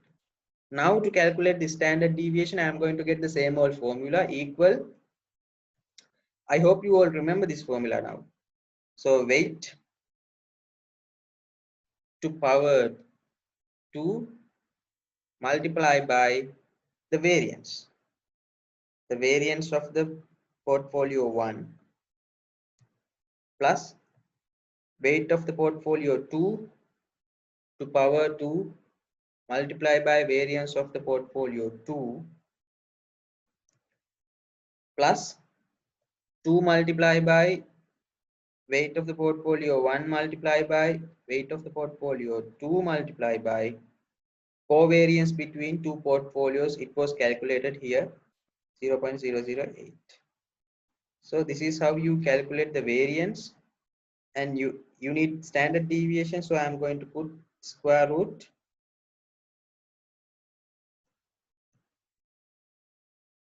and square root. Right, so you get the answer, but I need to fix these values, otherwise my answer is going to not going to work. So I'm going to fix this variances value. So here I have this C70, D68 and C68. I'm going to fix. So you get first 3.74, 3.47, and if you drag it down, you are getting these numbers, right? Now, what I'm going to do is I'm going to plot this information here. So go to data, go to design, select data, add x-axis. It is always standard deviation when it comes to the mean variance frontier. Y-axis returns. Right. So you get same all shape, the bullet shape, mean variance frontier. Now, how we verify this is whether this is mean variance frontier or not? For that particular purpose, we will have to plot our individual securities in this particular frontier. So let me do that also. Right. So again, select data, add. So I am going to put my individual securities. I have this. So where is this? So individual securities X standard deviations are here. We already calculated those values, and expected returns are here. We already calculated those values. Right. So you get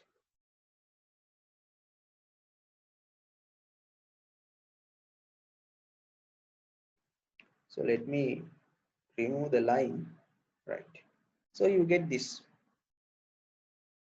Now you can see. Now, for example, this one here, it is superior than the mean variance frontier because it is well above the mean variance frontier. Mean variance frontier coming like this. It's come like this. Now, if you go like this, it is also coming. If you extend these values, it will come like this. So, if this is to be efficient, these dots should be well within the reach of the mean variance frontier. So, therefore, we know now this is not the efficient frontier. So how do we calculate the efficient frontier? Again, I'm going to use the same all method, right?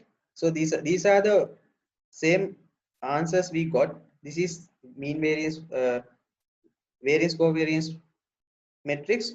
This is the return of the individual assets. This is the standard deviation of the individual assets, which we have calculated up here.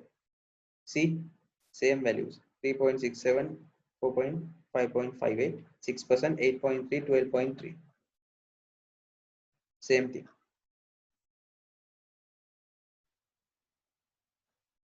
Right.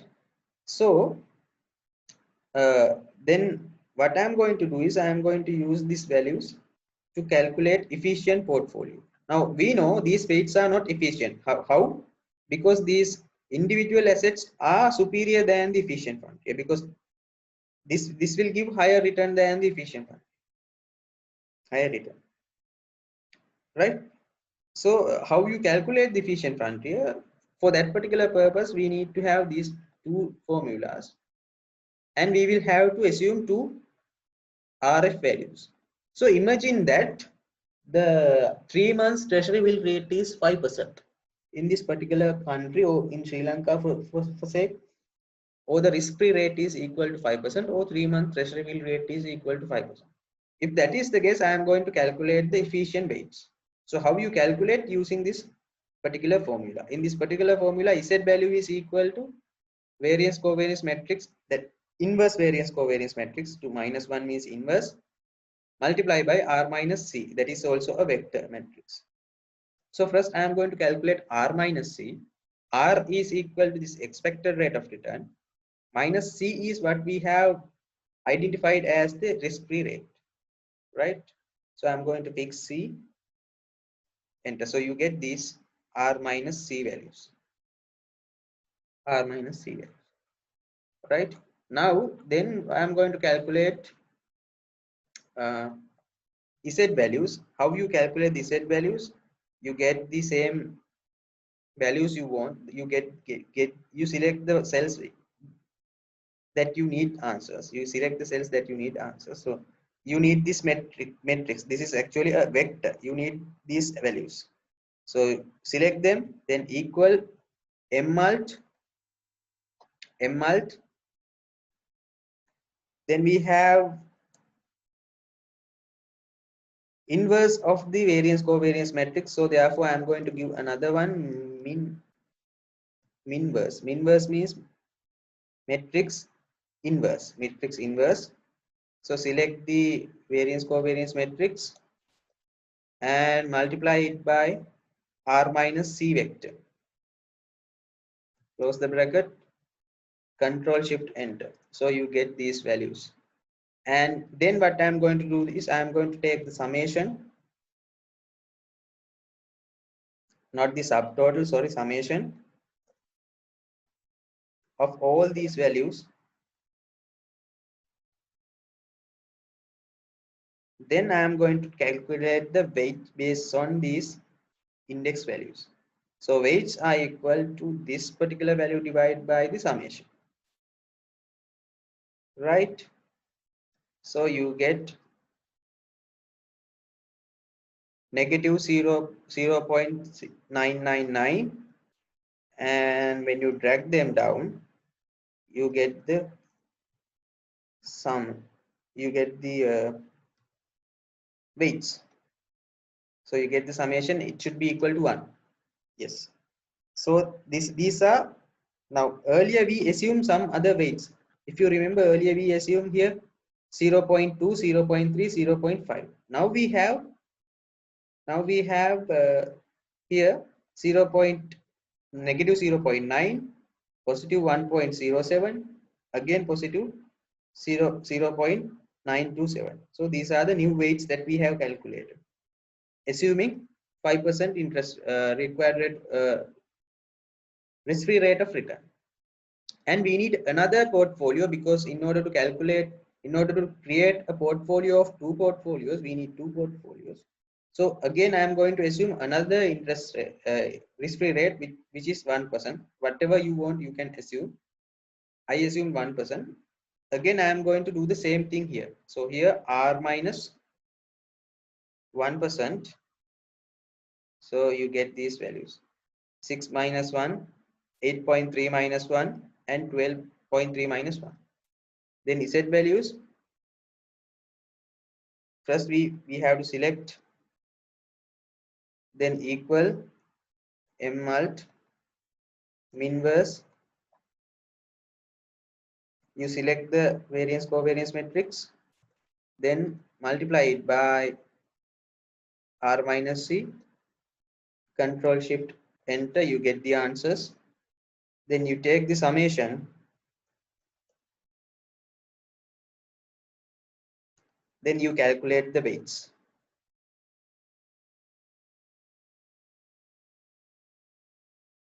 .06 equal sum, just to verify. Right, now you can see these are the weights that we have just calculated. These are the weights we have just calculated.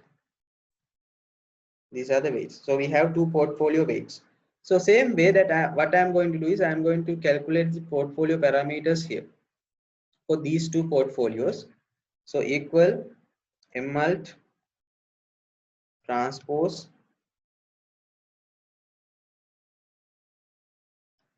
I'm going to do it quickly because I have already explained these things. Transpose the weight of the portfolio 1, multiply it by the return, multiply it by the return vector. So you get Alt Shift Enter 14.2. So I'm going to copy. So second portfolio weights and the expected returns. Control Shift Enter 12.5. Then I'm going to calculate the variance value here, equal mmult M mult transpose weights of the portfolio 1 variance covariance matrix and weight of the portfolio 1 again. Control shift enter. So you get 0.00121. So I'm going to copy it down and adjust the values. Weights of the portfolio 2 variance covariance matrix, again weights of the portfolio 2. Control shift enter. You get 0.0086. Then the standard deviation, quite easy. Take the square root value of the variance. So you have 3.47, 2.39. Then again covariances value same as the variance. Only thing is we are going to alternate the weights. Equal M mult transpose weights of the fresh portfolio multiplied by variance covariance matrix multiplied by weights of the second portfolio. Alt shift enter. 0.0010. This will be the same answer. Again, let me do the calculation. Copy it down. Right. So we have weight of the first portfolio transpose multiplied by the weight of the second portfolio. Control shift enter, you get the same answer. Right. Now that we have calculated these values for the efficient portfolio, these two are two efficient portfolios, and I am going to put these values here. Actually, I need some feedback from you. Is it okay if I continue this for another half an hour so that I can finish this? Yes, sir. Yes, sir. Okay. Yes, sir.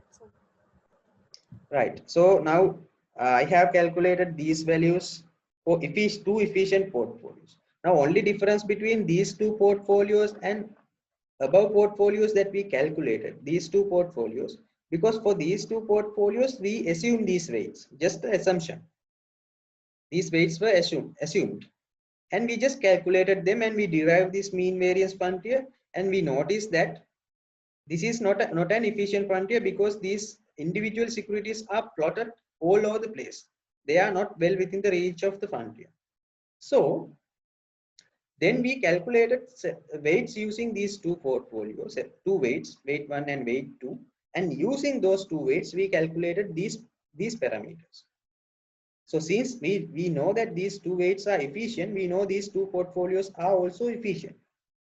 So using those two efficient portfolios, again I am going to do the same calculation with these set of weights, right? Because if you calculate another portfolio using two efficient portfolios, if these efficient portfolios are efficient, whatever the portfolio that you create using that two portfolios will be efficient also. I think you understand the point there, right? Here these two portfolios are efficient because we calculate this portfolio based on efficient weights. And again, using these two portfolio, I am going to calculate another portfolio by combining these two portfolios using these weights that I have assumed. Since these two portfolios are efficient, whatever the portfolio I created using these two will be also efficient. So that's how we identify this efficient mean variance function. So first let me calculate the returns same way we calculated earlier. Weight 1 multiplied by return 1, let me fix it, plus weight 2 multiplied by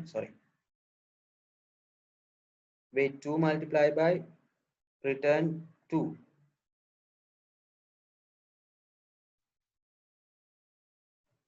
Right, so you get 7.48. So I'm going to drag it down. So you have these values. Then to standard deviation. So we have the formula equal first part weight of the portfolio 1 to power 2 multiply by the variance. Variance or the power 2 of the standard deviation. Same thing, right? You can use variance or the power 2 of the standard deviation plus weight 2 to power 2 multiply by the variance of the portfolio 2 plus 2 multiply by weight 1 multiply by weight 2 multiply by covariance between 2 1 and 2. Right, now I'm going to fix the variance and covariance values, because since I am going to drag the formula down, right, enter. So you get this this is actually not the standard deviation value, this is the variance. So I need to add square root.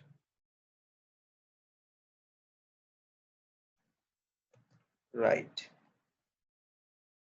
okay, enter. So you get 3.110 as the standard deviation here. So I'm going to drag them, so you get whole set of standard deviation. So please understand why I am creating these points, just because I need to plot these values to get the expected shape. I need to plot these values.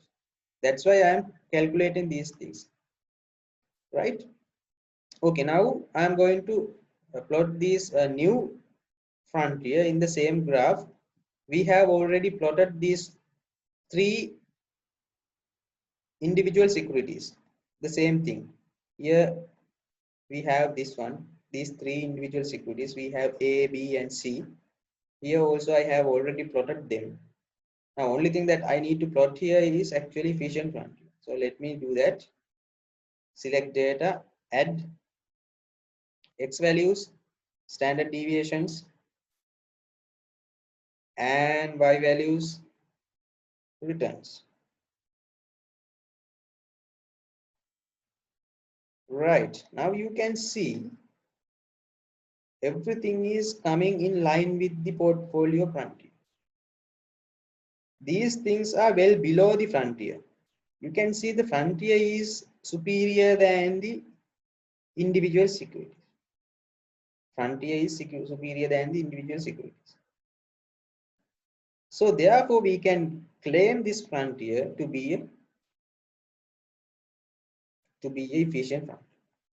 So this frontier can be called as a mean variance efficient frontier. Right, so now that we have introduced the frontier, the next thing that we need to do is we need to identify the risk-free rate. We already did. Now we have to derive this capital market line in order to combine these portfolios with the risk-free asset. So now we know, we identify that the risk-free rate of the country is 5%. Earlier we identified 1%. We just assume to calculate another rate. That's all. We assume that 5% is the risk-free rate. So what I am going to do is I am going to add that 5% here. So 5%. Risk-free rate is 5%. And we know, since it is risk-free, standard deviation should be equal to 0. Right? Because standard deviation is what measures the risk. If it is risk-free, there's no standard deviation. Then I am going to identify the market portfolio. How you identify the market portfolio? When we calculate the weights, we add this 5%. That means these weights represents the market portfolio. These weights represents the value of the market portfolio when the risk-free rate is 5%. So therefore the market portfolio is portfolio 1. So I am going to identify portfolio 1 as the market portfolio. So return of the portfolio 1, 14.2. Standard deviation of the portfolio 1, 3.47.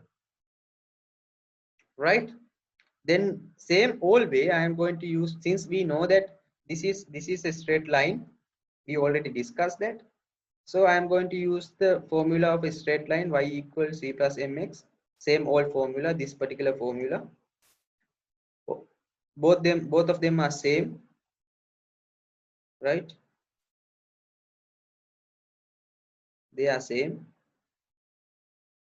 Here C is RF, R risk-free rate. M is equal to delta y by delta x divided by delta x. That means RM minus RF divided by standard deviation of the market. And X is portfolio of the particular, standard deviation of the particular portfolio. So what I am going to do is I am going to assume a value here in order to have a third point. For example, 5% of the risk. Then I am going to calculate the return corresponding to the 5% of the risk. So we have, first we need to calculate this M. M is delta y divided by delta x. Delta y means the difference in the y axis. So in the y axis we have returns. So we have here 14.2 minus 5% divided by delta x. Delta x is the difference in x axis. We have 3.47 minus 0. Right, so you have this value, it's a bigger value, don't worry about it, that is M. So how you calculate y, or the expected return here, is equal to risk-free rate, here risk-free rate plus this particular portion, RM minus RF divided by standard deviation, that is what we calculated here, multiply by the M multiply by x. X is actually the portfolio standard deviation. We just assume it is to be 5%. So that's all. Right. So you get this answer, 18.24. Now what I am going to do is I am going to kind of plot that information on the same graph here. Add x standard deviation values, y return values. So we get formula for CML here. See, so let me give it a line, right, different color, something like this.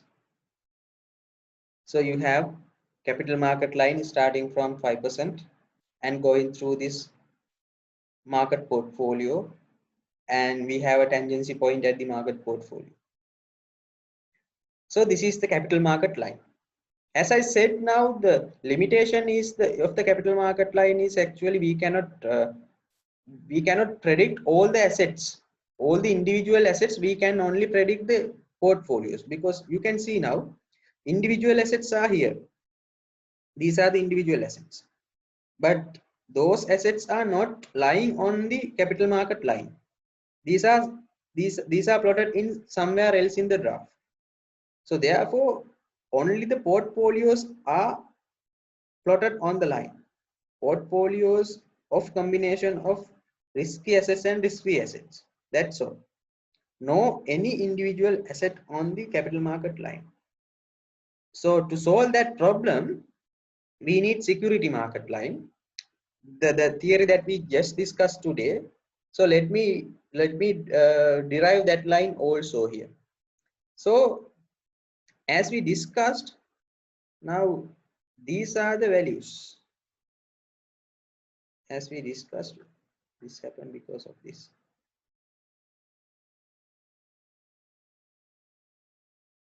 Right.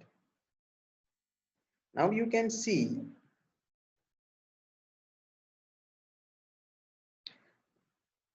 now this is the formula that we just discussed earlier for the how we develop capital market line into the security market line, and we call that we introduce this beta value and beta is equal to covariance IM divided by market variance of the market, or the standard deviation to the power 2, and we call this particular portion as the beta, and so that beta is equal to covariance between individual asset and the market portfolio divided by the variance of the market portfolio, right? So now what I am going to do is I am going to calculate these values. So these are the weights that we have already calculated, efficient weights, right? These are taken from here. Here we have negative 1, 1.07, 0.393, 0.6, 0.8773. So these are the values we have here, right? So what I am going to do is I am going to calculate values for the security market line. And these values we already know. We calculated these values earlier. So these are the two efficient portfolios that we identified, and we call this this tangency line, actually we call it market portfolio here. So there, that is actually the portfolio 1 that we calculated. And I renamed the portfolio 1 as the market portfolio here, right? That's all. Now what I am going to do is I am going to calculate the values for the security market line here. For the security market line, I can plot whatever the portfolios, securities, individual stocks that I want, right? So first I am going to take values from there, right? So I am going to go for the risk-free asset. Now, as I said, I can plot any asset, any security on the security market line. So first I am going to identify the risk-free asset. I know the return of the risk-free asset. We first identify that should be equal to 5%, right? When we calculate in this, because here you can see risk-free asset is equal to the risk-free rate is equal to 5%. So when the risk-free rate is equal to 5%, we do not have any risk, nothing. So therefore, the beta value should be equal to 0. Beta value should be equal to 0, because beta is the one that measures the risk. When it comes to risk-free asset, there's no risk. Therefore, beta value is equal to 0. Beta value is equal to 0. Then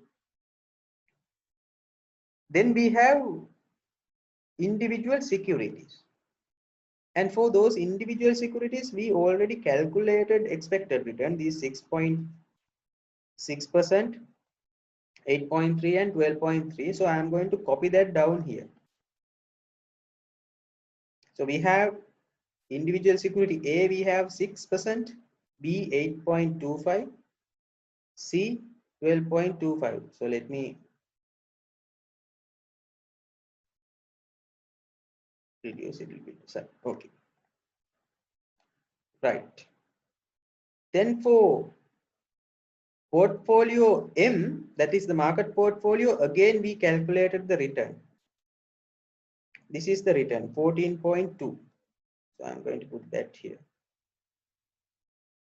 And portfolio 2, again we calculated return, it is 12.5. Those are the values, right?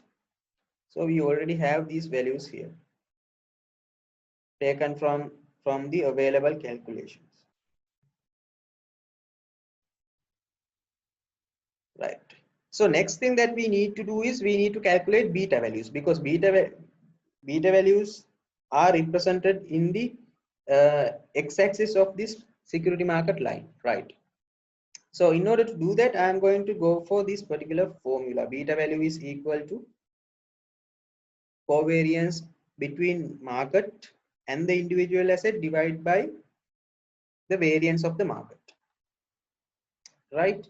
So how we identify this? It is basically from this particular equation, because this part is equal to the beta value, this part is equal to the beta value, right?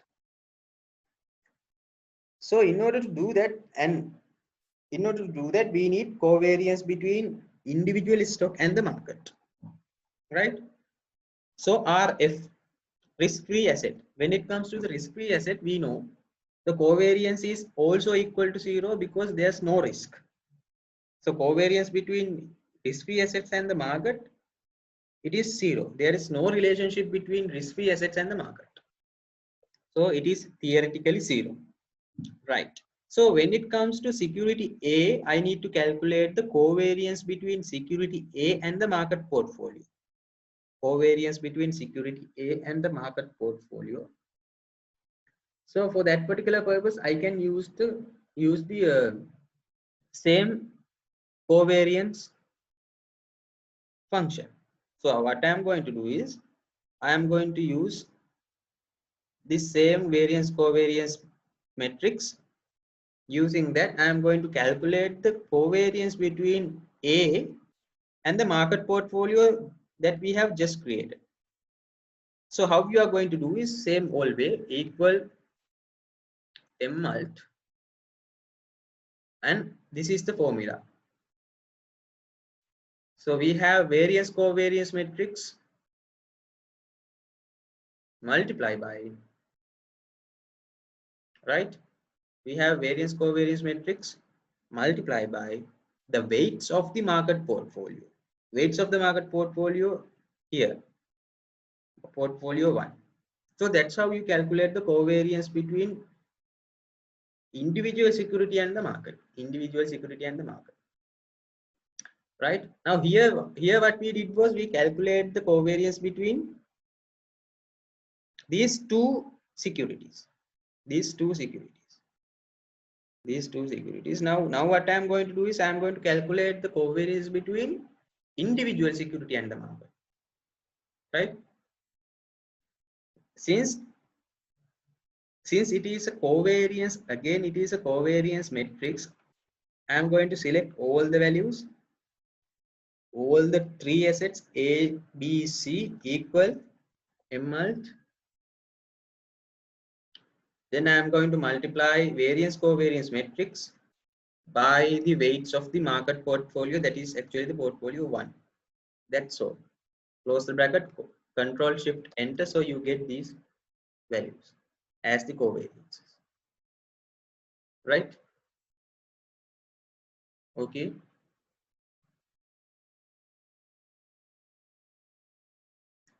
Right. And when it comes to covariance here, covariance, so here we have portfolio M. So the covariance between portfolio M and M, that is actually equal to variance. Now that's how it comes. Now if you look at this variance covariance chart, here we have all the covariances, but the covariance between A and A is actually the variance of A. Covariance between B and B is actually the variance of B. Covariance between C and C is actually the variance of C. This is just simple understanding about this calculation.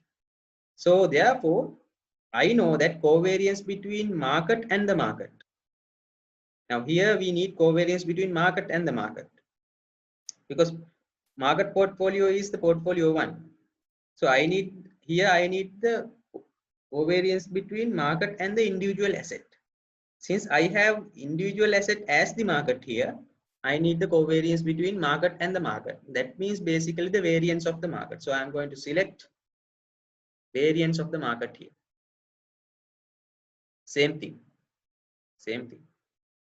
So for portfolio 2, I am going to select the covariance between portfolio 2 and portfolio 1, because portfolio 1 is the market portfolio that we have already calculated here, covariance between 1 and 2. So I'm going to select that. So we have all the covariances we need. Now all we need to do is calculate this beta value. So how we are going to calculate beta value? We have covariance divided by variance of the market. So equal covariance divided by variance of the market. Variance of the market is we already calculated. This is the variance of the market, since this portfolio 1 is the market portfolio. So we have beta value 0.1111 Then I am going to drag that value down. Before that, I am going to fix here. So when I am dragging it down, you can see it will give me a beta value of 1 when it comes to the market portfolio, right? Beta value is equal to 1 when it comes to the market portfolio from the calculation. Now how we verify these things are going to be the security market line. Now if you plot the security market line, you can see each and every asset, risk-free asset, asset A, asset B, asset C, portfolio M, portfolio 2, everything is going to be on the security market line. So let me do that. Right. So add data. X is beta values and Y is returns. Right. So you have this line.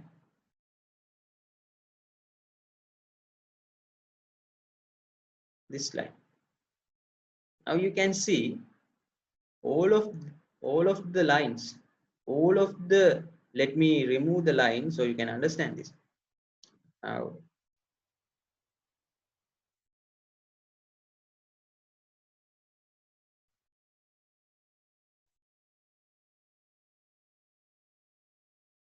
you can see all the securities, portfolio, security A, security B, portfolio, market portfolio, portfolio 2, everything is going to be on the same line. On the same line. Now, as I did, I can again introduce this trend line, so you can derive this uh, security market line equation or the CAPM equation from here. So again, I'm going to go for add elements trend line.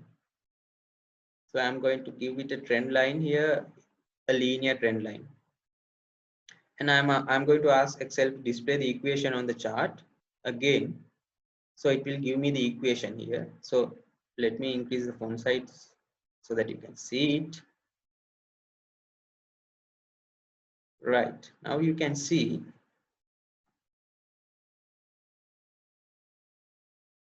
the equation.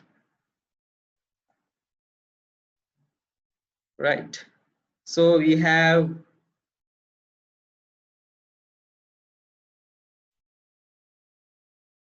here we have returns, return I, and we have beta here.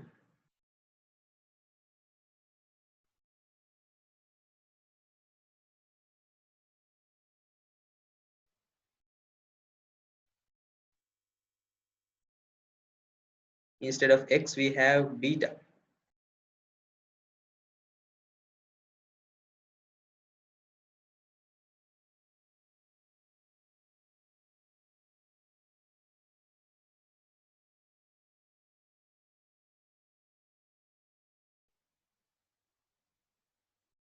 Right. So this is the CAPM formula. Now you can have the formula here, right? Ri is equal to Rf. Rf is the risk-free rate, that is 5%. We already assume here it is 5%. Plus Bi, beta multiplied by Rm minus Rf. Rm minus Rf. Rm is equal to, that is the required rate of return or the expected return of the market portfolio, 14.2%, minus Rf is actually 5%, that is the risk-free rate. So you get 9.2%, that means 0.092. So that is here 0.092 beta plus 0.05. 0.05 is equal to expected return. So whatever the asset you want, you can calculate the expected return, whether it is asset A, asset B, asset C, or the portfolio, market portfolio, portfolio 2, whatever the portfolio you want, whatever the asset you want, you can use this particular security market line formula to estimate the expected return or the calculate the trade-off between risk and return. So this, when the beta value is equal to 1, you get the market portfolio. So this is the market portfolio. This is the market portfolio. Here we have risk-free asset. We have RF.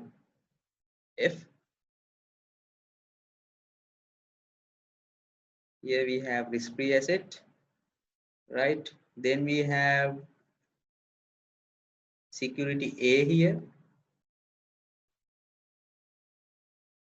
and here we have security B, and here we have security, when it is 7.9, we have security C, and after that we have portfolio 2, right? Then we have market portfolio. So you can see all these assets, all these portfolios are on the same line. So that this is security market line. So this conclude all the discussion that we did when it comes to the portfolio theory. We basically discussed three theories: Marquis portfolio model, capital market line or the capital market theory, and the security market theory, right? So from today we are going to conclude the discussion on the portfolio theory, and then from the next day onwards we are going to discuss something about derivatives and other. I have to discuss about another three topics before, in order to finish up all the discussion here when it comes to this particular subject. First, I need to discuss about the performance appraisal of the portfolios. Then I need to discuss about the derivative instruments, that means options and the futures and the forwards. So those areas I am going to discuss by adding another 2 or 3 additional Zoom sessions. I will be scheduling those sessions and I will send you the links via the online platform or the e-learn course. And I have already uploaded these some of the Excel sheets. I will upload these Excel sheets to the online platform also. So you will be able to follow them up. So anyway, I will be scheduling another 2 or 3 sessions. Please try to keep in touch with all those sessions also, right? If you have any problems, I'm sorry, I will have to take another around 45 minutes to finish this up, otherwise we will not be able to cover them. So this is actually a rework, so I hope that you could understand now a little bit better, since we have discussed this the similar example with the higher number of stocks, with the 10 stocks from the Colombo Stock Exchange, but here we have only discussed about 3, A and B, A, B and C. This is a hypothetical example in order to give you some kind of understanding of all the theories that we have discussed from beginning to